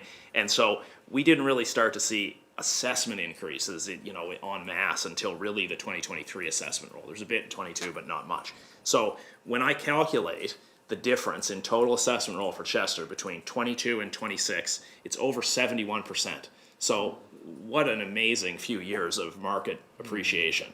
And I mean, there's enormous implications from a municipal sort of fiscal perspective, to do with that. There's a cap implication that I'll talk about in a moment and sort of what that means. But I just wanted to highlight that. I mean, it's just remarkable, really. If you were to look at a 10, 15, 20-year trend prior to 2022, you'd see a very different number. So it's really interesting. Looking at total assessment roll year over year, 3.84 billion for 2026, up from 3.48 billion in 2025. So that represents a just over 10.5% overall assessment lift. one of the other numbers we like to give is total residential and then adjusted total residential with cap applied, both which are important. So it's an 8% lift to residential taxable, so cap adjusted. So that's a little bit more of an important number when it comes to budgetary considerations, where that's sort of the taxable dollars available to the municipality. So that number with cap, 2.54 billion from 2.366 in the previous year. Total residential was up a little bit more, of course, representing that market movement. As Paul mentioned, we've seen significant market movement continuing to happen outside of HRM. So while HRM has slowed a little bit, we're seeing some larger increases throughout the rest of the province, and that sort of continues to happen. I know certainly getting back to realtors are talking about a slowing market and sort of differences in sales volume, but there's a really important consideration from an assessment perspective between sales volume and level or typical sale price. So just because volume drops, realtors will often sort of contextualize that as the market's declining because there's not as much money to be made because there's not as much transacting. So it is in some ways the volume is declining, but we have to look at the sale price. So when there's a smaller volume, we're still looking at that. The higher the price. We're still looking at that typical sale price. So if it hasn't declined, you know, we're still using that as the best available evidence. So I think that's an important sort of concept. Paul talked a little bit about cap and CPI and how that impacts your taxable residential assessment. So again, CPI for this year is 2.6. It's actually a little higher than 2025. We had a huge spike during COVID all the way up to 7.7 as was indicated in the previous slide. So I think that's really impactful around municipal planning, where so much of that residential assessment is within the cap program. So 88% of residential dwellings in Chester are capped. And that's been very consistent over the past few years, which is interesting. So we sometimes see when there's market movement, especially significant market movement during COVID, the number of properties that are capped will increase. So cap percentage, 78% of residential dwellings were capped in 22. In 23, it went to 85%. In 2024, it went to 88 from 2023. So that increase, but what we've seen is sort of a leveling off of that, and we now have 88% for the last 3 years as a sort of a relatively stable trend. Commercial in Chester, as Paul mentions, a very small portion of the roll. So looking at total assessed dollars, it's around 5% of the assessment roll in Chester, so not a huge amount, still important and certainly something we look at from a perspective of how those properties transact, as Paul mentions, depending on how they transact in the market is the way that they're valued. The vast majority of properties in Chester would be valued based on cost, so vacant land value plus depreciated value of improvements. Exceptions would be like a Shoreham Village, for instance, where you have nursing homes do typically trade on a per room basis, so we collect information from property owners and analyze that. Commercial was up, commercial was slight decrease in overall commercial assessment, so very, very flat, down 0.4% from last year. Commercial taxable is up slightly, 0.4% increase, so really from a perspective of taxation, relatively flat overall. I wanted to mention also, just whenever I do one of these presentations, I have a look at the total province and assessment dollars in total within the municipality that we're presenting to versus the province. Chester's 1.9% of the total province in terms of assessed value, so it's just an interesting figure thinking about our 49 municipalities and the sort of slices of the pie in terms of that assessable dollars. I mentioned just over 5% commercial or 95% residential. And when I looked at the trends year over year around increases, they were relatively consistent with the province. So Chester is really trending very similarly to the provincial totals around all of the parameters that I've discussed on this page. So total assessment, res lift, contemplating cap. The one where Chester would lag behind a little bit would be commercial assessment, where the vast majority of that commercial increase that we see on the annual roll provincially was attributable to changes within HRM, vacant land especially. So we saw some really big increases in Burnside that really drove that commercial roll up within HRM based on sales data. So we had a volume of sales, we had to look at those, make that determination. So that's the reason for the difference there. We can move to the next slide if you'd like. So we added a couple of trend slides for this year. which I think are maybe a little bit more indicative than just the numbers. So this is number of sales received. These are qualified sales that would have been used for reassessment within the municipality of Chester. The rolls at the years at the bottom of the graph here represent assessment roll year rather than calendar year of sales. So for 2026, we're using sales that occurred in the 2024 calendar year. So if you look at sort of the last sort of flat line there, that actually represents the 2024 calendar year, 348 qualified sales used to represent the market within Chester for the reassessment for 2026. We can go to the next slide. Permit activity is also something that we monitor very closely within PVSC. This is a relatively self-explanatory slide, so we're actually talking about chronological year up to state date here. So state date being 1 month prior to the assessments being mailed, so December 1st, 2025 for 2026. We had 332 permits, which is down a little bit, as you can see in the trend from previous years, representing a little bit of flattening in sort of building demand since COVID. Very consistent with what we've seen throughout the province. I think what's important in this slide, and I don't have that information at hand to the degree of detail, but permit number doesn't tell the entire story for two reasons. One is that projects go multiple years, so there could be a permit included in that 509 from 2024, where the vast majority of value was actually added in 2025 because it was under construction at December 1st of 24. So things can, very common they would roll over for 1 year based on construction date, and in some unique scenarios they can roll over for 2 or even 3 years. And we manage those permits every year. If they remain open with the municipality, they get a review and potentially an inspection from us. The other thing is permit value is not contemplated in these numbers. So it could be that the 332 have a similar permit value to the 509 in 2024, because especially in a small municipality like Chester, one big permit could skew the numbers significantly. So this gives an idea of the trend, but there's a little bit more to the story in the background. I wanted to sort of highlight that on this slide. We can go to the next slide. So great news on appeals, I would say. This follows the typical COVID market. So if we look at the trend, those trended value increases and looking at percentage increases year over year, bringing us to that over 70% overall since 22. The biggest spike happens in the year where we applied the largest increases, which everyone can understand, sort of why that would be, I suppose. And then we're returning to a little bit more of a sort of normal or median number in 2025, where the market flattened off a little bit. And we would expect that trend to sort of continue through 2026, although we're in the appeal period now. So, we will see what the next 31 days brings. So 148 appeals last year within the municipality of Chester, and the vast majority of those are completed at this point. Go to the next slide.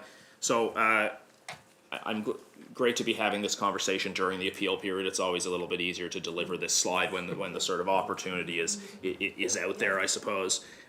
Each property owner receives a notice of assessment which indicates the assessed value for their property. So this is a very sort of straightforward assessment notice. If you have multiple classes of property on your assessment, so farm and forest land, commercial property, we break it down by tax class, which assists the municipality in applying the appropriate rate for billing, and also determines what the cap percentage is. The vast majority of accounts are capped and are residential, so this represents, the vast majority of your constituents' assessment notices. So in this particular case, assessed value is $226,800, so a little bit below the probably median sale price for Chester these days. We don't know when they were capped. We presume it was probably a number of years ago, judging by the fact that the cap is about 55% of their assessed value there. So we know that their cap base year would be typically a number of years ago brought forward by the Consumer Price Index. So this could be a property that was purchased in maybe 2010 or something, or could be further back. The acres line is only applicable for exempt property. So the province, the Assessment Act requires us to print the number of acres which are exempt. But if your property was residential and it was 3 acres, 5 acres, whatever, we wouldn't print it on there. We have that information. But it's often confusing to property owners. If we print 20 acres and their property is actually 80 acres or 60 acres, they'll call us and say that the site size is wrong, but we're only printing the acreage which is exempt on the notice. And that can be a bit confusing, but we're always happy to chat about it with property owners. The final fifth column is taxable assessed value. It always takes the lower of the two numbers. If your capped assessment is higher than your assessed value, it wouldn't print on the notice. So the capped assessment would be blank there if you're not eligible or if the cap is not beneficial to you. what the purpose of that column is, just to make that determination between cap and assessed value and show that the lower of the two values is always selected. Cap can only benefit a property owner, it can't harm you, so it's not possible to have a cap that's higher than your assessed value. If your assessed value is lower for some reason, we'd take the lower as the taxable assessed value, and that would form the basis for future caps, so it keeps sort of resetting. Should property owners disagree with their assessed value, we're always happy to chat. So before I talk about appeals, I think it's important for property owners to know that we're happy to talk about assessments at any time during the year. And right now, we're already preparing the 2027 assessment roll next year. So if you're outside of the appeal period, while we may not be able to make changes to the existing assessment, we can always make changes prospectively, and that process can be much more efficient and faster, because we're not in that formalized appeal process. However, should property owners, give us a call, discuss their assessment, and still feel the need to exercise their right to appeal, there's 31 days to appeal annually, and that period for this year ends on February 12th, just before Valentine's Day. Instructions on how to file are on the notice. We receive the vast majority of appeals by email now, so it's take a photo with your phone, send it in to inquire@pbsc.ca.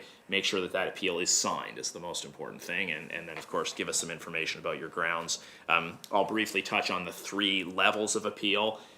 We have a relatively small portion of appeals continue to the assessment appeal tribunal level, so I think it was around 8 to 18% last year, Paul. That continue on. I'm hitting a blank. I don't know the number that. It's less than 20%. I'm gonna say that. And of that, so this represents property owners that continue to be dissatisfied after the first level of appeal. So this is an administrative tribunal, typically a 30-minute phone hearing where PBSC property owner presents their position as to why they feel the assessment is wrong. We present our position as to why we feel the assessment is okay where it is, and a binding decision is made on that assessment roll year that requires us to make changes to that assessment roll. Future assessment rolls are a different situation. So if, in some cases we agree if there was to be, physical damage or an issue with the property where we land on a number, of course we carry that forward. But we have the ability to sort of make that decision on future years, and another appeal process exists for those years. The 3rd level of appeal, again, relatively rare in the context of the number of appeals, is the Nova Scotia Regulatory and Appeals Board, formerly known as the Nova Scotia Utility and Review Board, has now been split into 2 different regulatory boards. And this process is sort of more formalized again and involves formal evidence from both parties and sort of a more formal, typically in-person hearing, again, to make a binding decision on that year based on the established case law within the province on assessment appeals. We can go to the next slide. The last one. So I already covered, we welcome calls from property owners or council, municipal staff at any time. We're always happy to chat about assessments. Many issues can be resolved in a simple phone conversation. The more that we're aware of, the better we can do our job. So if there's changes, especially physical changes to property, non-typical things, damage, fire damage, flood damage, bad tenant, flood, undrinkable water, like this type of thing, the more we know, the better we can be. It doesn't always have an impact on assessment, but if we're aware of that, then we can follow that, track it, be more aware of it. We have all of our assessment staff on the phone for the next 31 days. We sort of call it the, excuse me. It's your busy time. The inquiry period, where we receive a lot of phone calls, which we're happy to do, and we have all of our staff available for phone calls through the call center. I think in the bullet there, average wait time before speaking with PBSC was 16 seconds last year, which I thought was a great stat. That's pretty quick. So it seems to be relatively easy to get someone on the phone who knows. So a valuer who does the work day to day and is able to speak confidently about changes to your assessment. Such as Patrick. And what's that? Such as Patrick, exactly. Yeah, Patrick. That's where I'll be Monday. Yeah. and as for Patrick, no, I'm just joking. If you receive questions from your constituents, just direct them to call us. We're always happy to chat. So I think that'll end my part of the presentation. All of the information below there is included on assessment notices and on our website as well. Lots of great information at pbsc.ca around how we do our work, how we assess, and how we arrive at value. That's usually the best stopping place. And then if you still have questions, give us a call. Thanks. Thank you. Mr. Warden, thank you very much, and, It's always good to see you again. and it's gonna be the counselors who get the first call or the front office staff, so. Yeah, yeah. Anybody have any questions before we let them go? Can we give them your personal number? Personal Your home number, yeah, number. yeah, home number, yeah. Yeah, I want a private conversation, I don't wanna.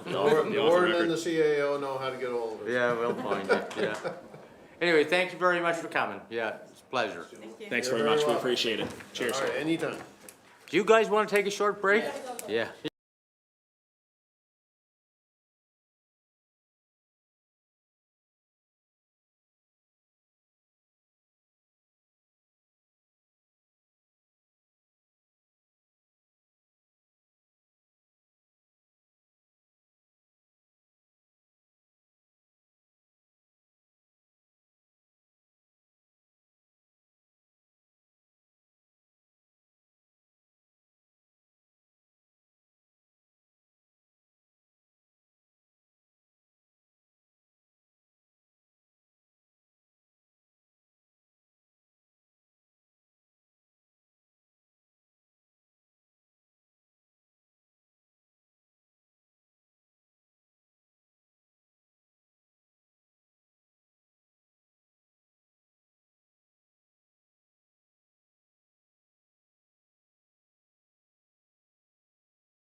We are live. We'll call the meeting back to order. And I believe we're on 9.2. No, 9.1. Oh, yeah, surplus. Yeah, we are on 9.1, yeah. Surplus property. Yeah, good morning again, council. So what I have for consideration today is a new draft policy. This is related and a part of our HAF funding program.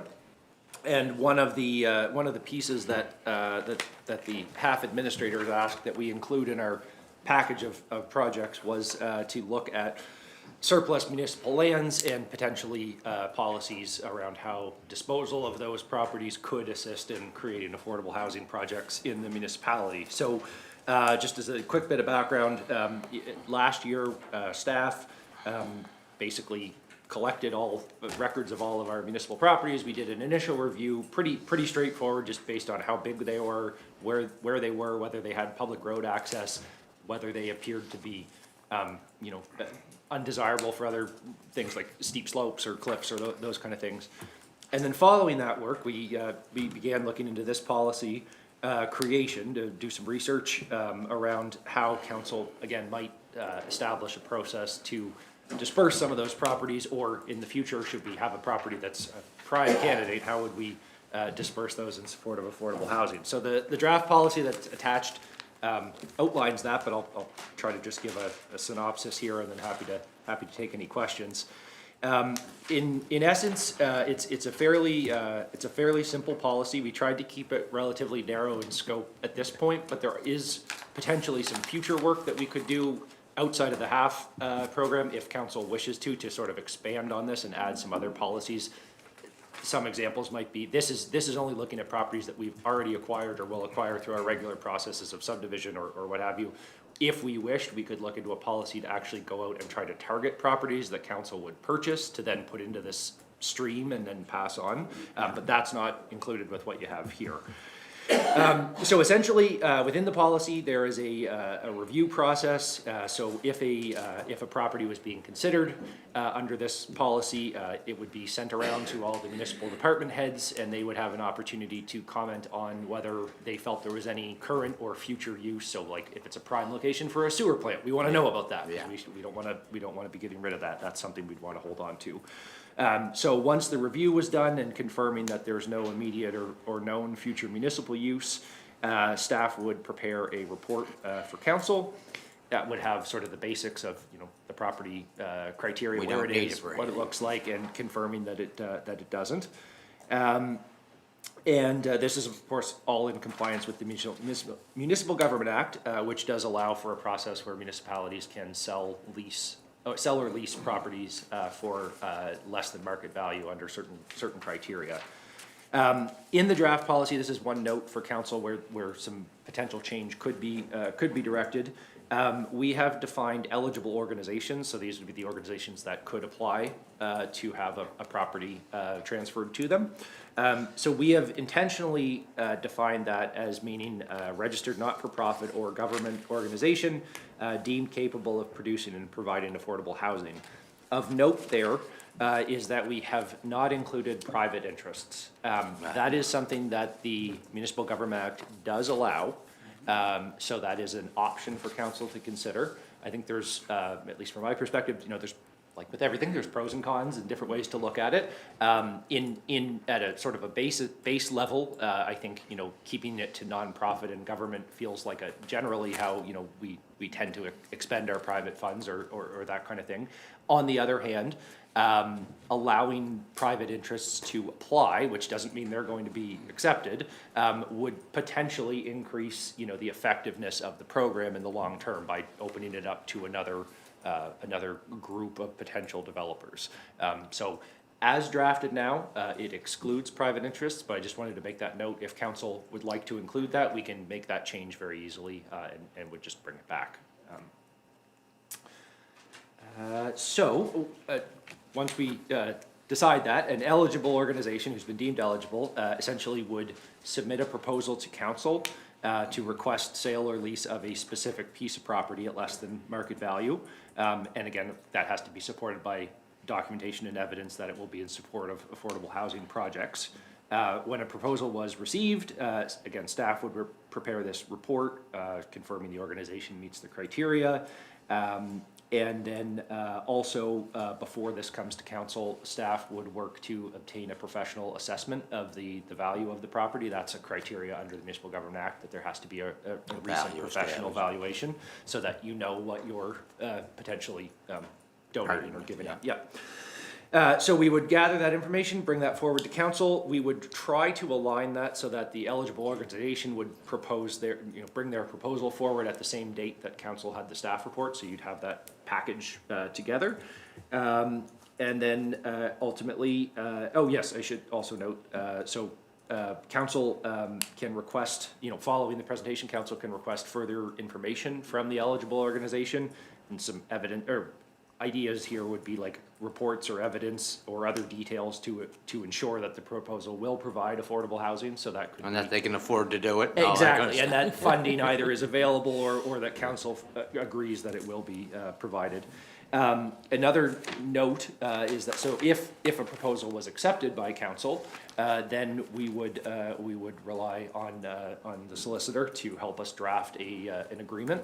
And one of the provisions in the policy is that agreement should have, and it doesn't specify what, and it could be unique to each potential project, some criteria and timelines around project success. So if the project was not completed within a certain time frame, the land would come back to the municipality. And I think that's an important piece, both in terms of realizing new affordable housing projects, but also ensuring that we're doing this in a way that's responsible and doesn't, we've seen other projects not go through this policy that get approved and never get built. Nothing ever happened. I think where we're gonna be directly involved here, we want to ensure that either that it happens or it comes back, so that maybe somebody else can take a crack at it.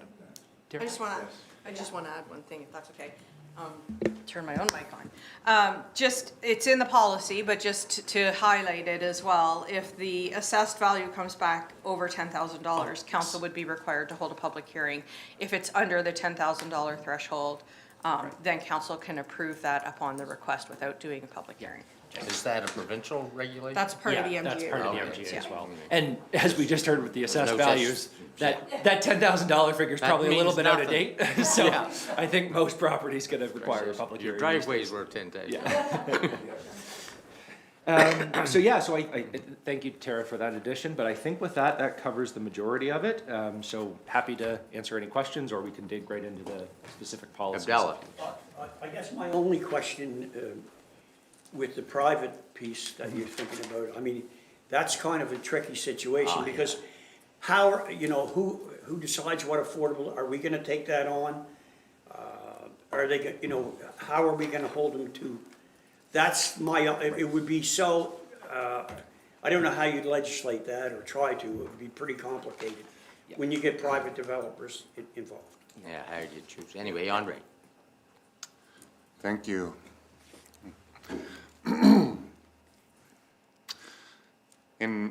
I would say in most cases, the land cost forms a very small percentage of the total project costs for these sorts of things. But I have some questions. First, about the eligibility requirements. First, private versus not-for-profit. Well, if I'm being really forthright, I don't think much of not-for-profits. Most of the time, they have great ideas. No, I wouldn't even go that far.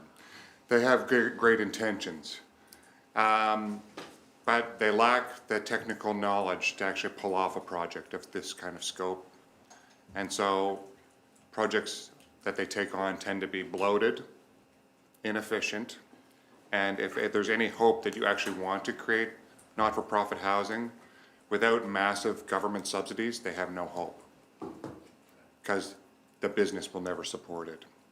When the private sector's involved, they're in the business of making money. That's why they're for-profit, and they make sure that it's gonna be able to sustain itself.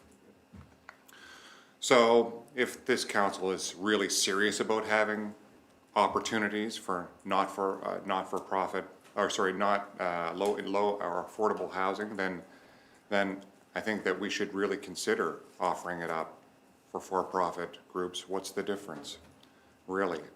And in terms of, you know, do they maintain the property as an affordable thing? Well, what happens if your not-for-profit dissolves after 2 or 3 years? Who gets it then? Us? Oh, good.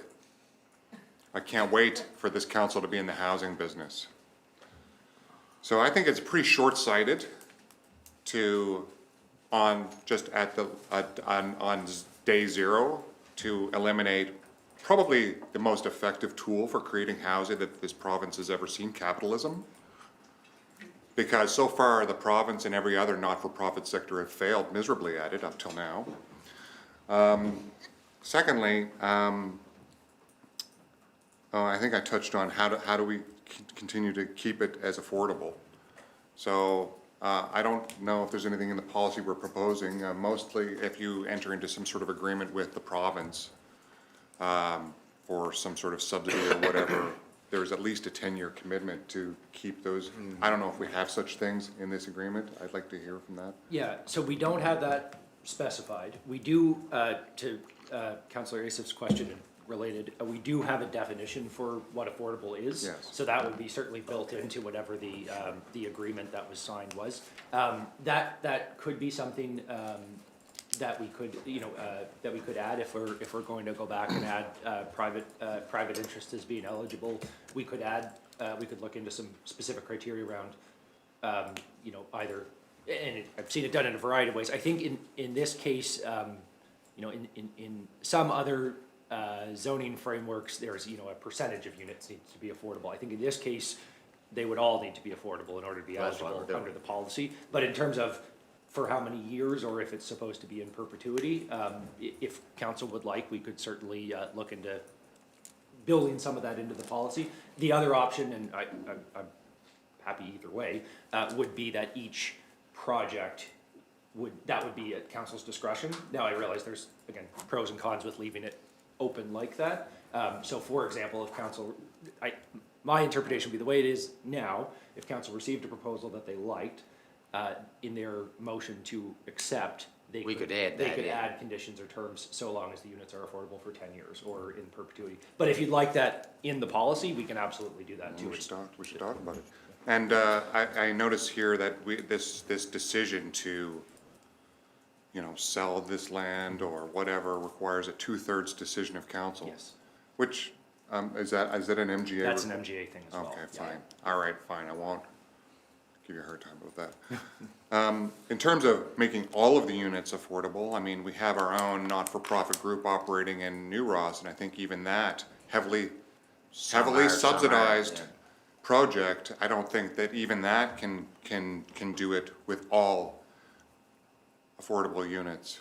So I'm not sure why we would make the criteria for this all units. I think that it would be part of the proposal that would be given to the council at the time, and they would have to decide if it would be worthwhile. So, I don't know why we want to bake that into this rule set, personally. We can. Yeah, that's a ensure reasonable point, because, a lot of the not-for-profits actually do have more yeah.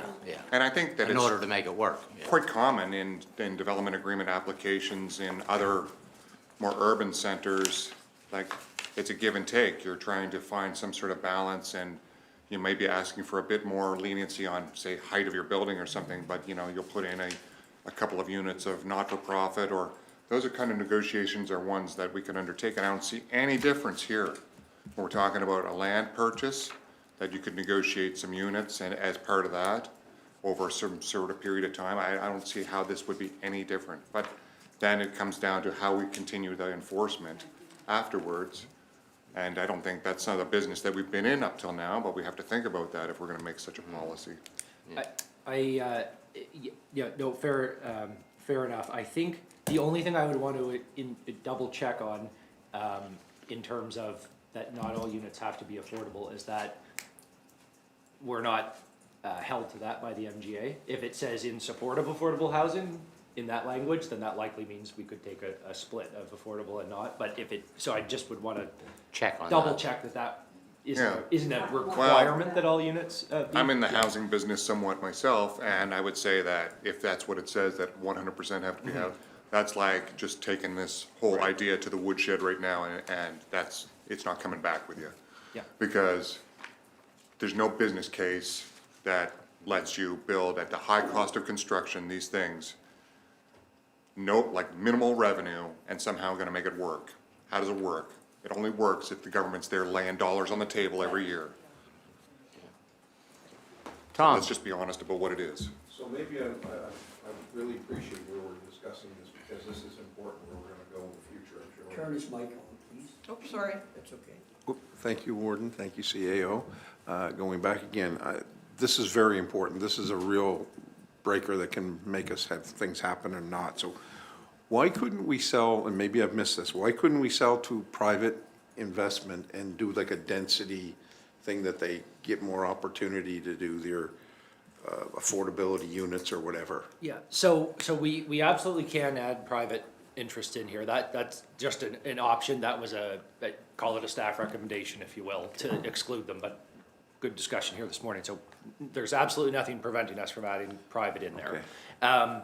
In terms of, and again, I'd be happy to go back and take an extra look, but density bonusing is something we can do in our land use bylaw, separate from this policy, if we so chose. Yeah, but it's not in this. It can't be in there. And there's a few other tools that the Municipal Government Act does allow just straight through a land use bylaw. Okay.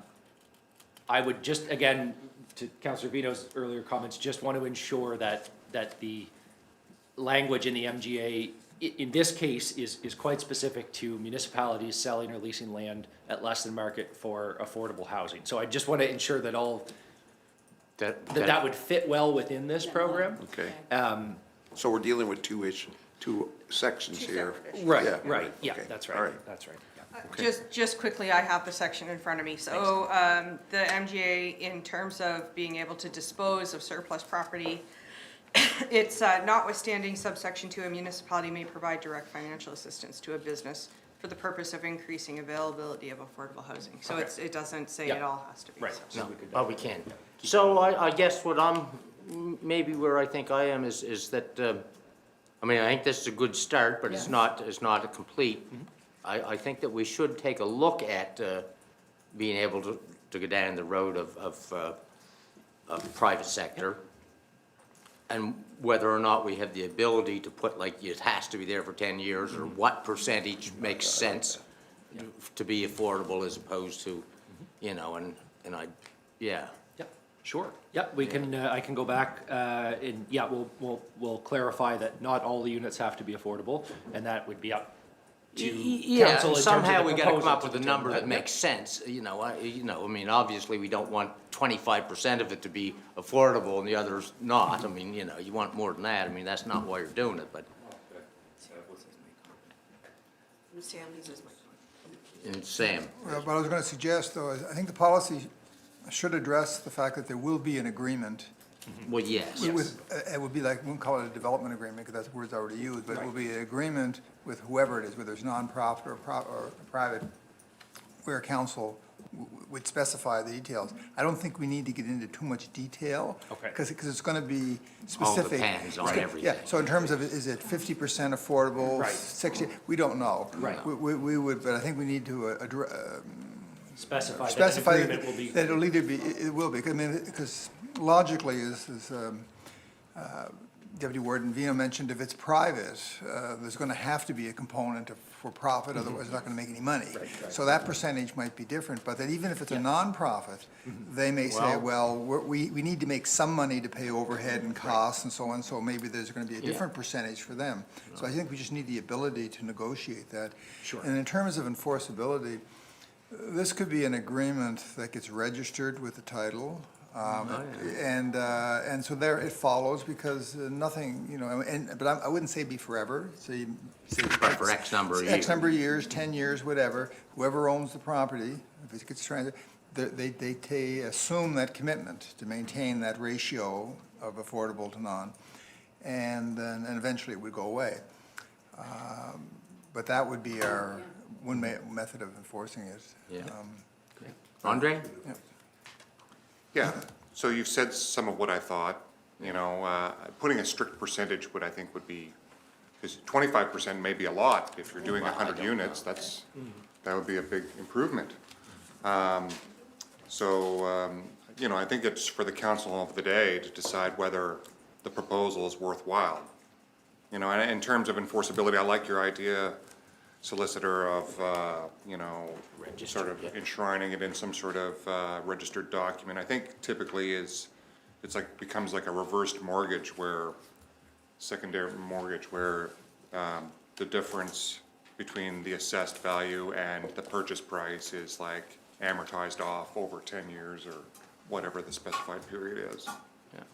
So do we want to go back and add the commercial and some of the conditions under which that So, yeah, so would take place? if I've got this, we'll add that private is eligible. We'll, again, ensure that it's clear that not all of the units need to be affordable, and we'll add a bit more reference in the policy to speak that there will be an agreement formed with council, and that things such as the number of affordable units, the timeline, et cetera, will be negotiated in that agreement to be registered. Yeah.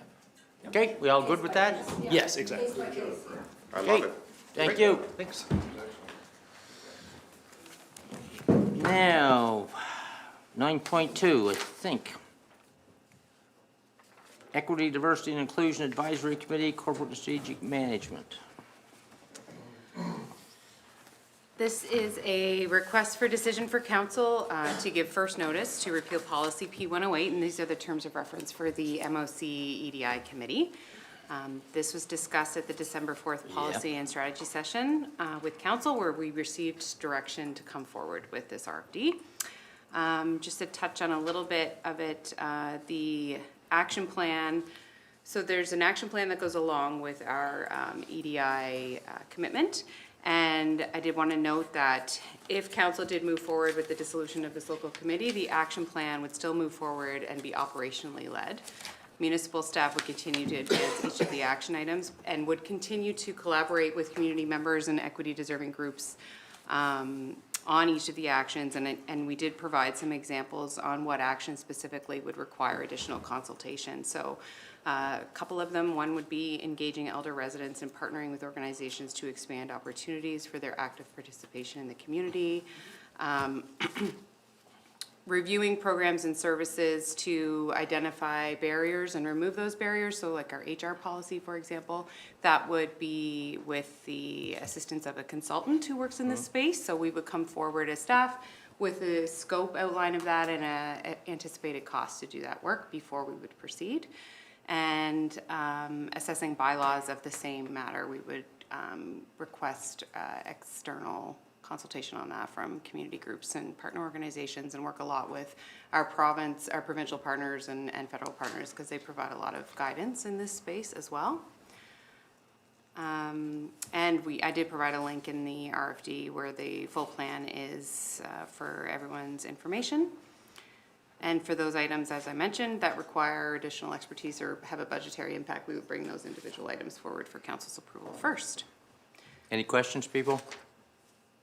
So I'm prepared to move that we give first notice to repeal. Second. Discussion. All those in favor? Oh, sorry. Thank you. So in terms of discussion, I was coming in here today, and I was going to do one of two things. I was going to either vote no, or I was just going to not vote, and that would be recorded as a no. But I will be voting yes, but I want to discuss it, why I'm going to do that. Okay. So I obviously missed the meeting, December the 4th, where this was referenced.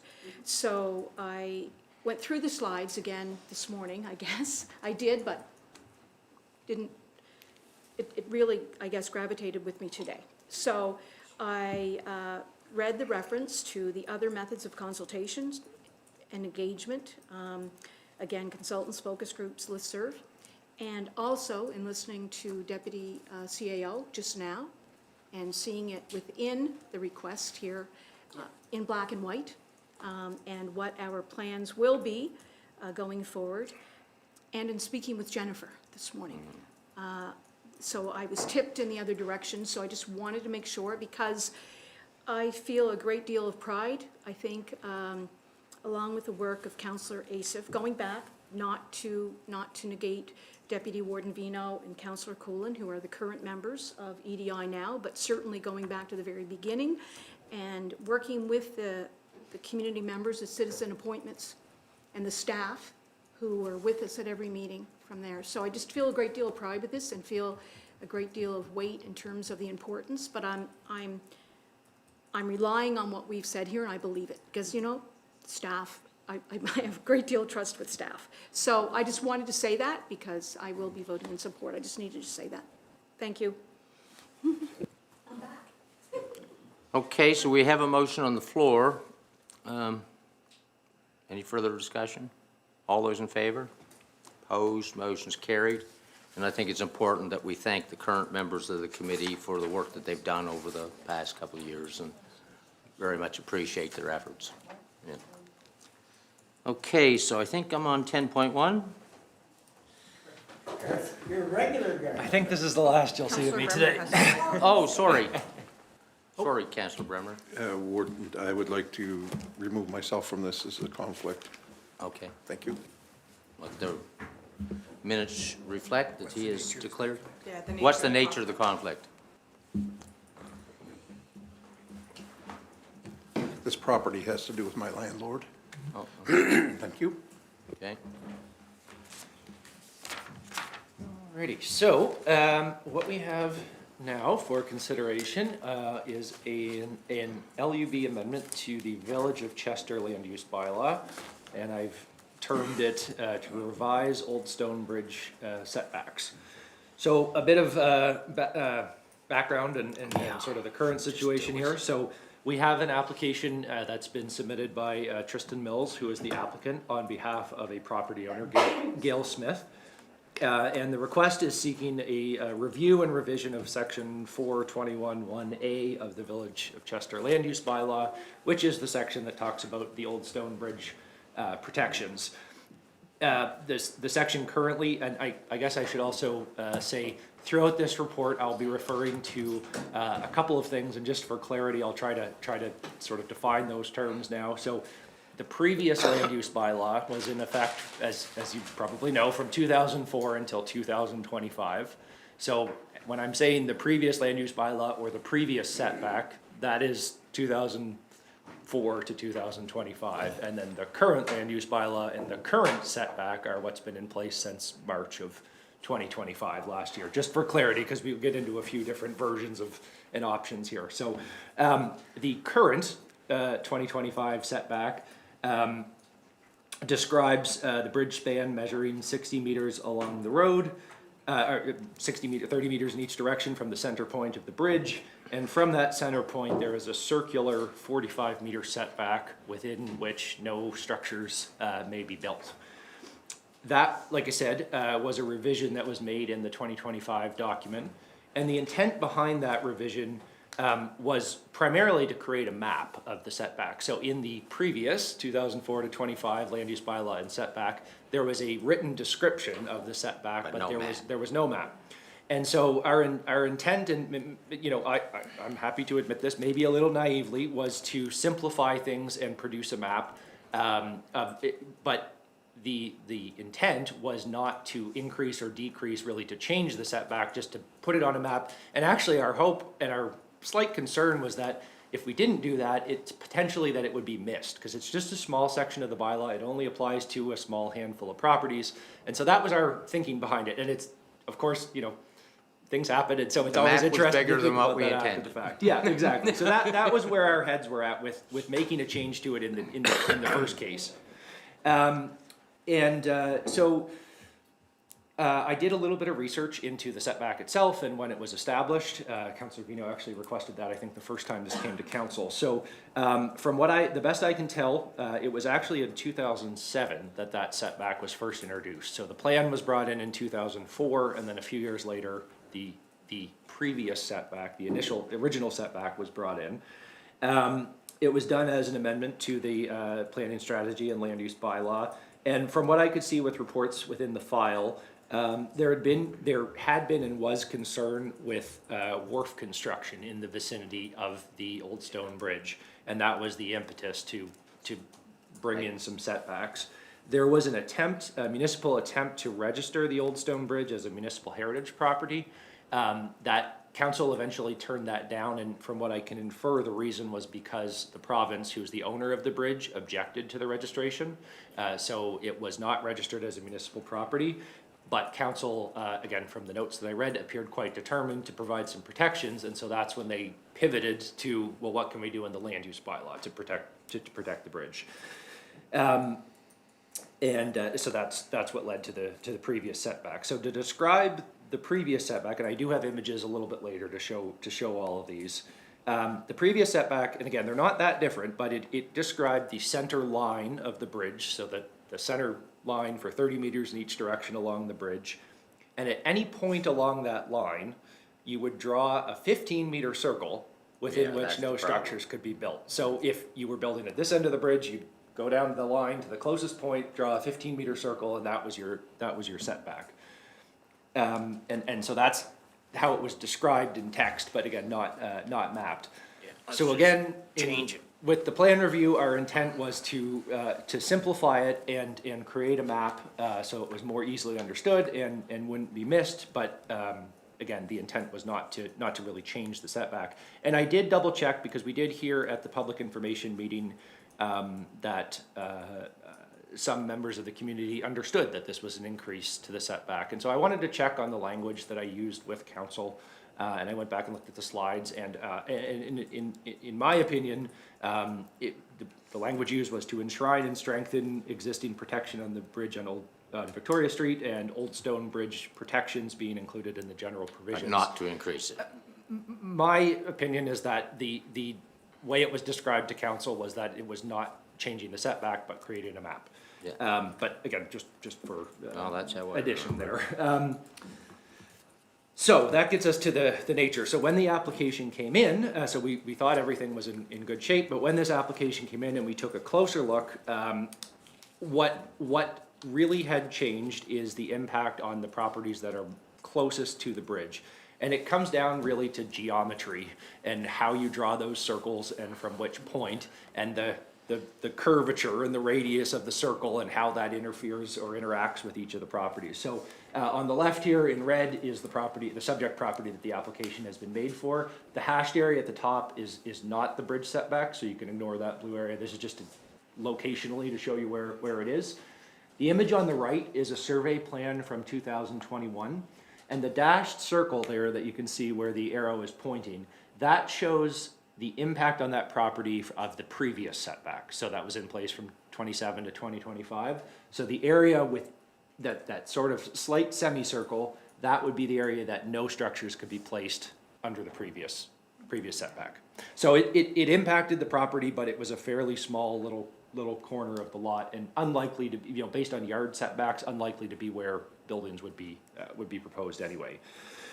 But when we started to review the impact of the current setback, so the current setback is the one on the left, and I apologize, it's not quite as zoomed in as the survey plan we just saw, but I guess I'll get up and point for just a moment. It gets a little fuzzy, but so this is the subject property, and the semicircle that we saw on the previous one was something like this, and now this entire green area is And there's no need of it. where no structures can be I built. shouldn't say that. And the reason for that is because it's a circular setback now drawn from the center of the bridge, so the way the shape of that circle pushes out, it had an impact on this property.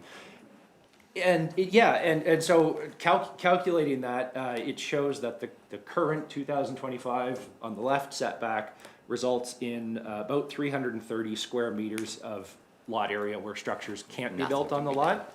And the proposed setback, the staff recommendation, which is what you see on the right here, would result in 76.5 square meters of undevelopable area. And that 76.5 is just a fraction larger than under the previous set. So this gets, but my I guess what I would say is this gets us very, very close to what it used to be. The same protection that we intended to have in the first place. That's right.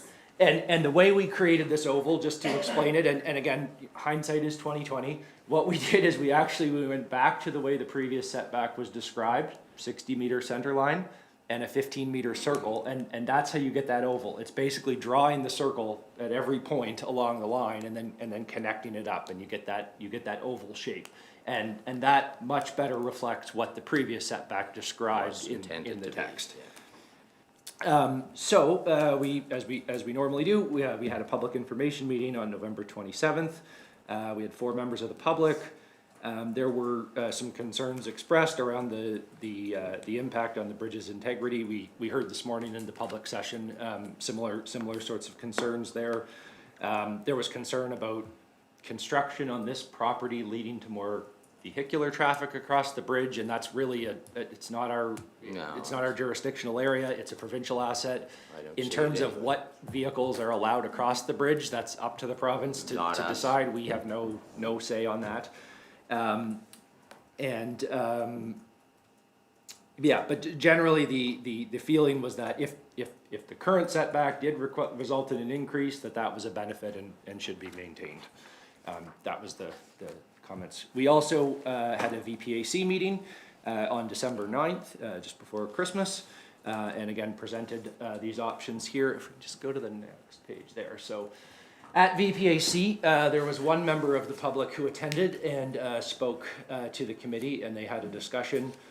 And following that discussion, this is the recommendation. This image will show what VPAC has recommended. So just to get everything on one image here, Sylvia helped me put this together. So the green circle is the current 2025 setback that is in place today. The blue oval is the one that we just looked at, the staff recommended option, which effectively reinstates the previous setback and visually maps it. And VPAC's recommendation was to go back to the oval, but rather than a 15-meter circle from any point along the center line, to do a 20-meter circle. And that was, they saw that as a compromise. And if you look at the impact on the property, it is a compromise. The orange or yellow oval has less impact than the green circle, certainly.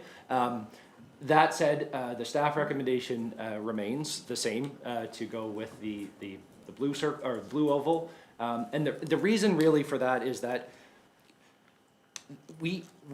it's not our asset. We have no evidence either way. We haven't done studies. Anecdotally, council has certainly heard that there are structural concerns with the bridge and stones are falling out. They just fixed it. Right. So, I think it would be quite, even having the setback in place could be argued as being a little bit strange, but it is there and has existed and has seemed to work. So I guess my take on it would be, unless we wanted to go down the road of having engineering studies done about, should these setbacks, are they effective at their current distance? Should they be increased? Well, they're on the opposite side of the road. Right. So unless we were gonna get that information, I would be a little less comfortable with increasing or, the setback. Just leave it as it is. We really don't know. So, so that is why staff are continuing to recommend in favor of that option as opposed to the VPAC option. I think I'm just about through everything here. We did our policy analysis and everything was deemed acceptable. Many of the criteria aren't applicable just due to the nature of this change. There's no proposed development attached to it. It's a request to look at our setbacks around the bridge itself. So yes, I think I've covered just about everything. One thing that I do want to note finally is there is a second. It's not a setback, but there is a second circle around the bridge, and it's a larger circle, and it is an area within which. So the one that we've been talking today is no structures at all, no exceptions. There's a larger area within which an engineering study is required to confirm that the construction doesn't have a negative impact. Exactly. And that, going back to, I believe what I found in the 2027 file, or 2007 file, is around wharf construction in particular. There was, I think, a wharf proposed quite close to the bridge, and there was concern that driving the pilings in could, yeah, right. So that engineering study circle remains. Yeah. And we actually, in the 2025 plan review, did a similar thing and made it a circle emanating from the center point of the bridge. So if council approves staff's recommendation here to go to the blue oval, and we're also effectively leaving the engineering circle slightly larger than it used to be.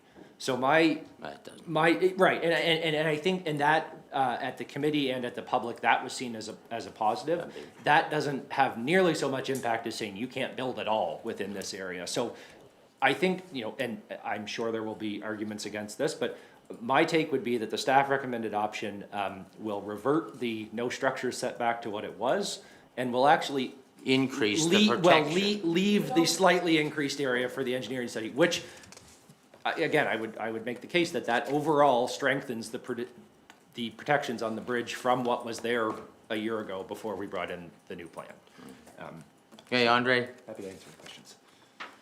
making a motion? So, a couple questions first. I understand that you don't work for the province. Who is the owner of the bridge? Correct. But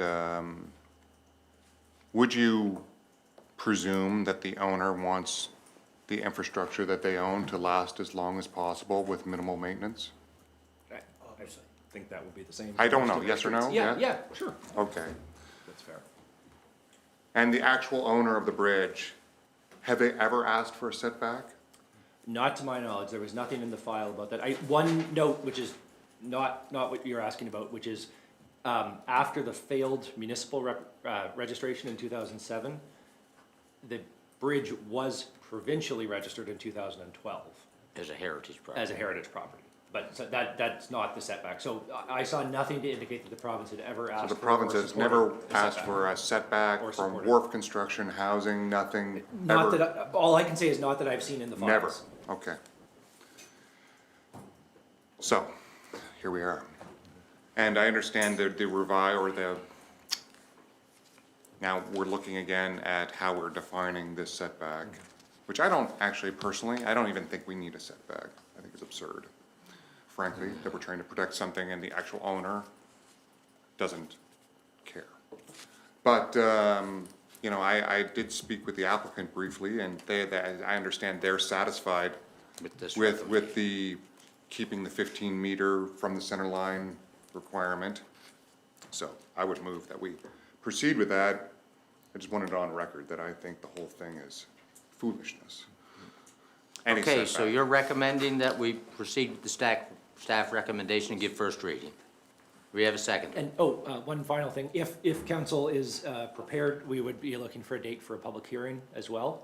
I think February 12th is a regular council meeting, and that would give us time to meet our advertising. Right ahead, February 12th works. I can't wait. Yeah. Do we have a seconder? I'll second it. Discussion. All those in favor?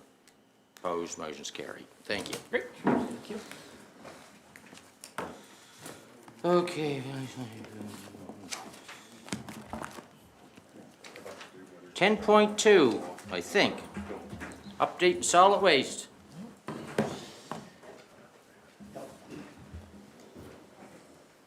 like your jacket. Where's that? No. This isn't, Thank okay, you. this is just straightforward. Yeah.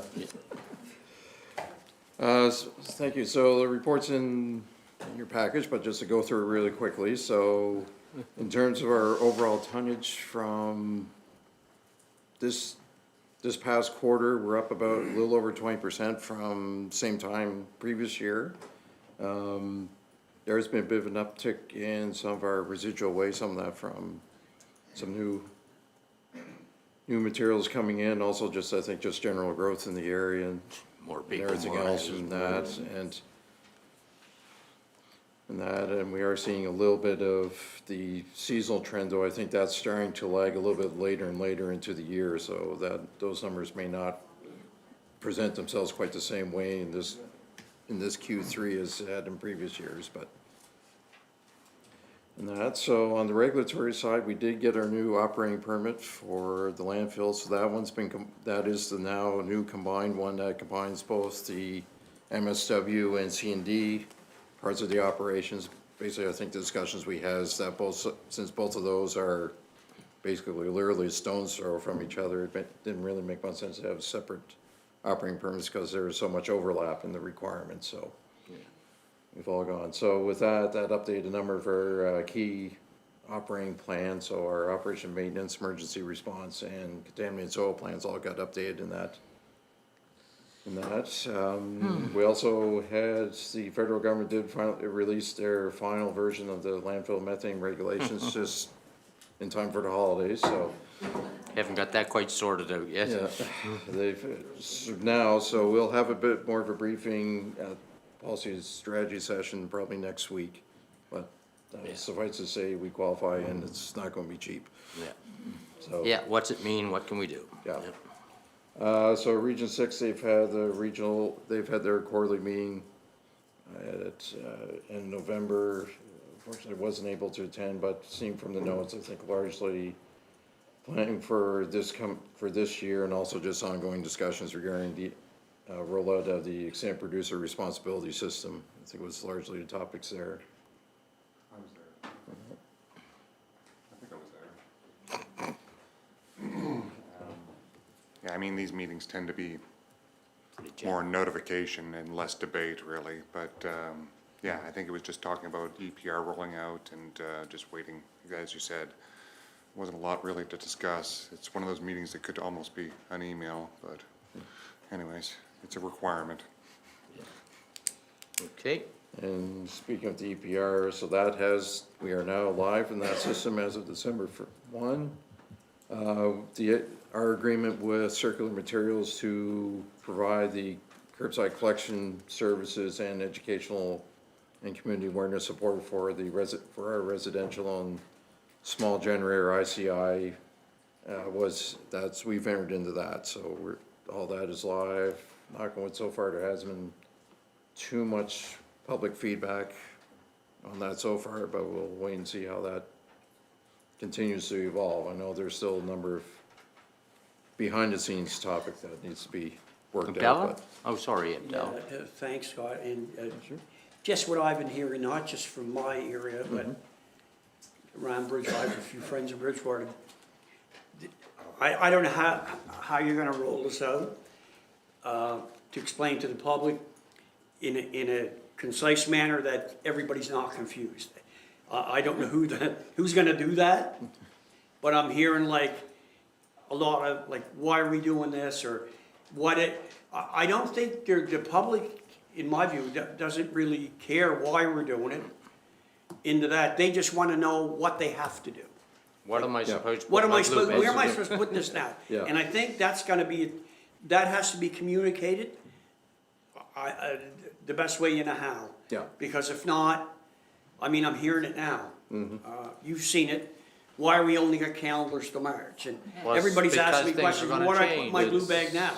Yeah. So it's, and I know it's not on us, it's on those guys, but We're gonna end up with it one way or the other. yeah, we're gonna wear it, yeah. Just, Okay. yeah, so I think and I think with the calendar, I think as we noted when we brought this to council back in November, is that the information at the time, and probably to a certain degree, is still a bit fluid, so it's getting a little bit more nailed down, but certainly. Once we know all the When it facts. gets all that should all be in the part 2 of the calendar, that's gonna be coming out at the end of March. And I think if you have some more information when the next newsletter comes out, it might be something to Yeah. do with As as well. as long as we know. As long as we know. Yeah, I think we were planning to have some material in there, and then certainly with the calendar, it's supposed to have as much of the updated information as we possibly can get at that point. And then we'll just have to roll with it from there. Okay. So, and I think as council's aware, there's been ongoing discussions with Sustain and Regroup regarding their various supports for the EPR program that they're engaged in. On a staffing level, we've had 3 new staff start during the quarter, so we've had our 2 new landfill attendant positions, and they've hit the ground absolutely running, and have really done a lot to get us caught up on a lot of things, so we're definitely seeing the benefit already in some of that. And Emily Key as well as filled in as our new recycling coordinator in that, and she's certainly jumped straight into the deep end with everything that's going on with ours, but just moving along quite nicely with all that, so. And Cell 4B Construction, we've had our construction kickoff meeting back in November. They've started some initial work on prepping for that work in December, and they're, in the next couple of weeks, we expect them to start work on the cell construction proper, so. And that, and on the, their more good news story, right before the holidays, our new rock truck showed up, so that is, that's been pressed into service immediately, and that is really, definitely, the team definitely notices the improvement being able to get cover soil and other material moved around the site. That's, now it's like a lot more flexibility and also eases a little bit pressure on where we put all of our access roads, because that, they've been able to take it quite to the limits of where the cells are and have not had any issues so far, so. Good. And the new excavator is due hopefully next week. I think they're just getting the fire suppression system on right now, so. 30-tonner? Yeah. Yeah. Can we try it? Oh, yeah, you go, yeah. Take us for a drive. I think if you can fight the rest of the team off for a chance ahead, it's like, probably that, but yeah, certainly we'll. So with that, that's. Thank you much. Thank you. See you in a bit. Okay, so we gotta keep going, people, or else we'll never get anywhere.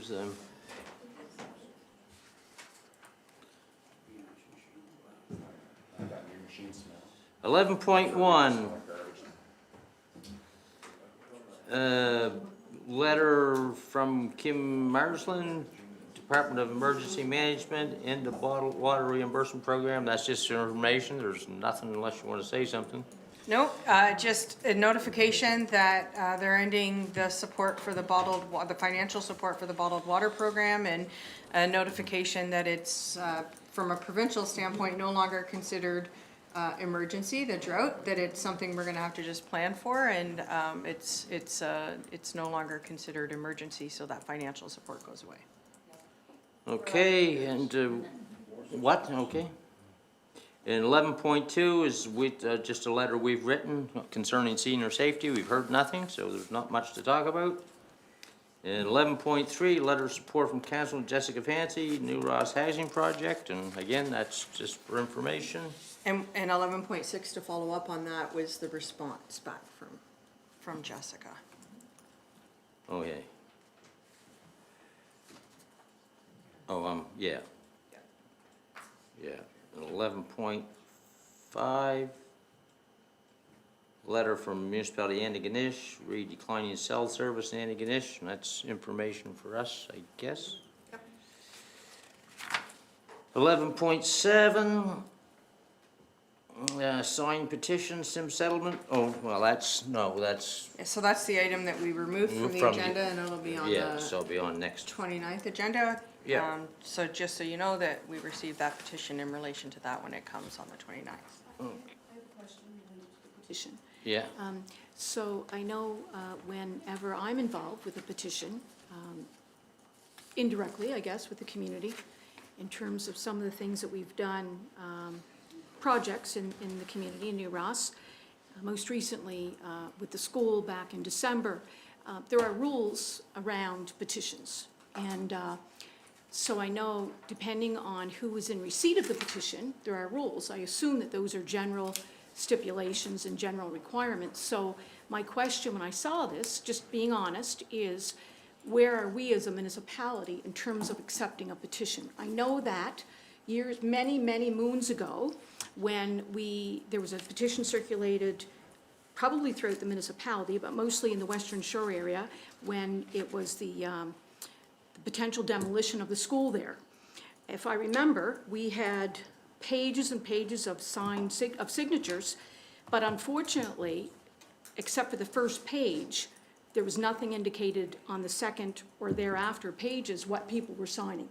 It was stapled. So again, that's just an example of a requirement. So what I'm wondering is, what are our requirements to accept a petition as a municipality? Because, I don't see people's, I can't read it there, it's their names. I don't know if they're all signatures, if they're printed, if they're signed, if they're legible, really, the description and the narrative, is it sufficient for people to say, I'm sure verbally, when people were in the house or wherever this was, I'm just asking. I don't. Where are we as a municipality in terms of accepting a proper petition or not? And we probably should clarify that going forward.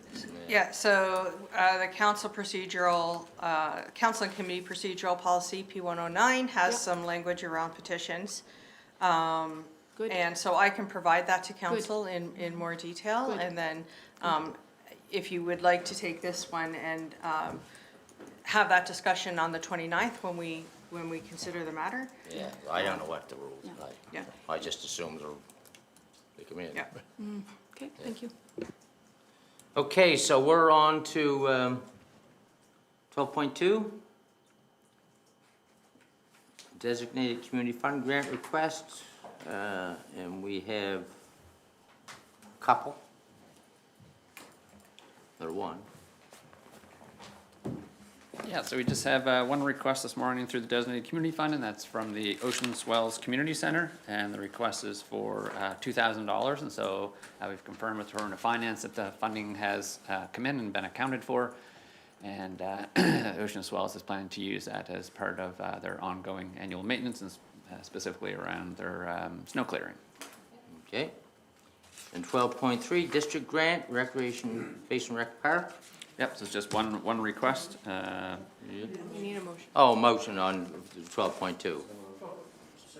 Discussion, all those in favor, opposed, motion carried. And I can't make a motion on 12.3. Sorry. Discussion, all those in favor, opposed, motion carried. And just a reminder to council that our fiscal year ends the end of March, so we still have Soon some gotta funds left happen. in those district grants, so just a reminder. In March, January, February, March, yeah. Okay, 12.4, contract award for MOGC Recreation Facility Planning Design Services. Good morning, council. So Amanda and I are here on behalf of the Recreation Facility Steering Committee to recommend that council award the contract for the planning and design services for a new multi-purpose recreation facility and municipal administration space to Stantec Architecture. The total cost of their services in their submission was $247,000 inclusive of our portion of HST. Reminder that Church Memorial Park has already received $50,000 from the province to support this work, so the ask of council today then is $197,000 to award this contract. I'd just like to highlight a couple of points from that request for decision that you already have. First, just to thank the evaluation team that worked on this process, especially the citizen volunteers who put a lot of hours into this work. And then just secondly, to say that I believe that the evaluation process was very, very strong. I was very pleased with it myself, being involved with it. We used best value approach, which really emphasizes the team's ability to demonstrate that they can collaborate and deliver a project of this nature and scope. We used a medium price evaluation scoring model, and then the last piece of the scoring was around actually sitting down in-person interviews with the teams that actually had put these submissions in and met the thresholds that we had set. So by the end of that entire process, we were really, really confident that Stantec could deliver on that long list of deliverables that we have, and that they provided the most comprehensive team with the experience and the expertise to deliver and to do the analysis that we need to bring forward for future decisions from you. So, if council accepts the recommendation, we'll move forward to the scope clarification and the contract negotiation phase. They've, in their work plan, stated about a 6-month window to get this work done. So by the fall, we should have the next round of big decisions to come back to you with. So just before I turn it over, Amanda, is there anything you'd like to add? No, that covers it. Okay, Thank you. there we go. Well, I mean, How many applications did you get? 10 submissions. 10 submissions, that's. Yep, so 10 submissions. The details of the evaluation process are in the package. I won't go through them, but 10 submissions. There was a threshold set. 3 of those submissions met that threshold to then go to the price evaluation phase and then to the in-person interview phase as well. well, it's either move forward with it or we're going nowheres. Yeah. Somebody prepared to move that we award the contract? I'll make the motion. Seconder? Seconded. Discussion, all those in favor, opposed, motion's carried. Excellent. Thank you all. Until next time. Good day. See ya. Okay, we'll take a 10-minute break, and then we've got a couple of in-camera matters. Well, I mean...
Okay, so a motion to go in camera, please. So moved, seconded, discussion, all those in favor, opposed, motion's carried.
a motion to extend the animal control contract by 6 months.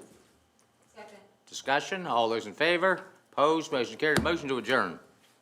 First, seconder, discussion, all those in favor, opposed, motion carried.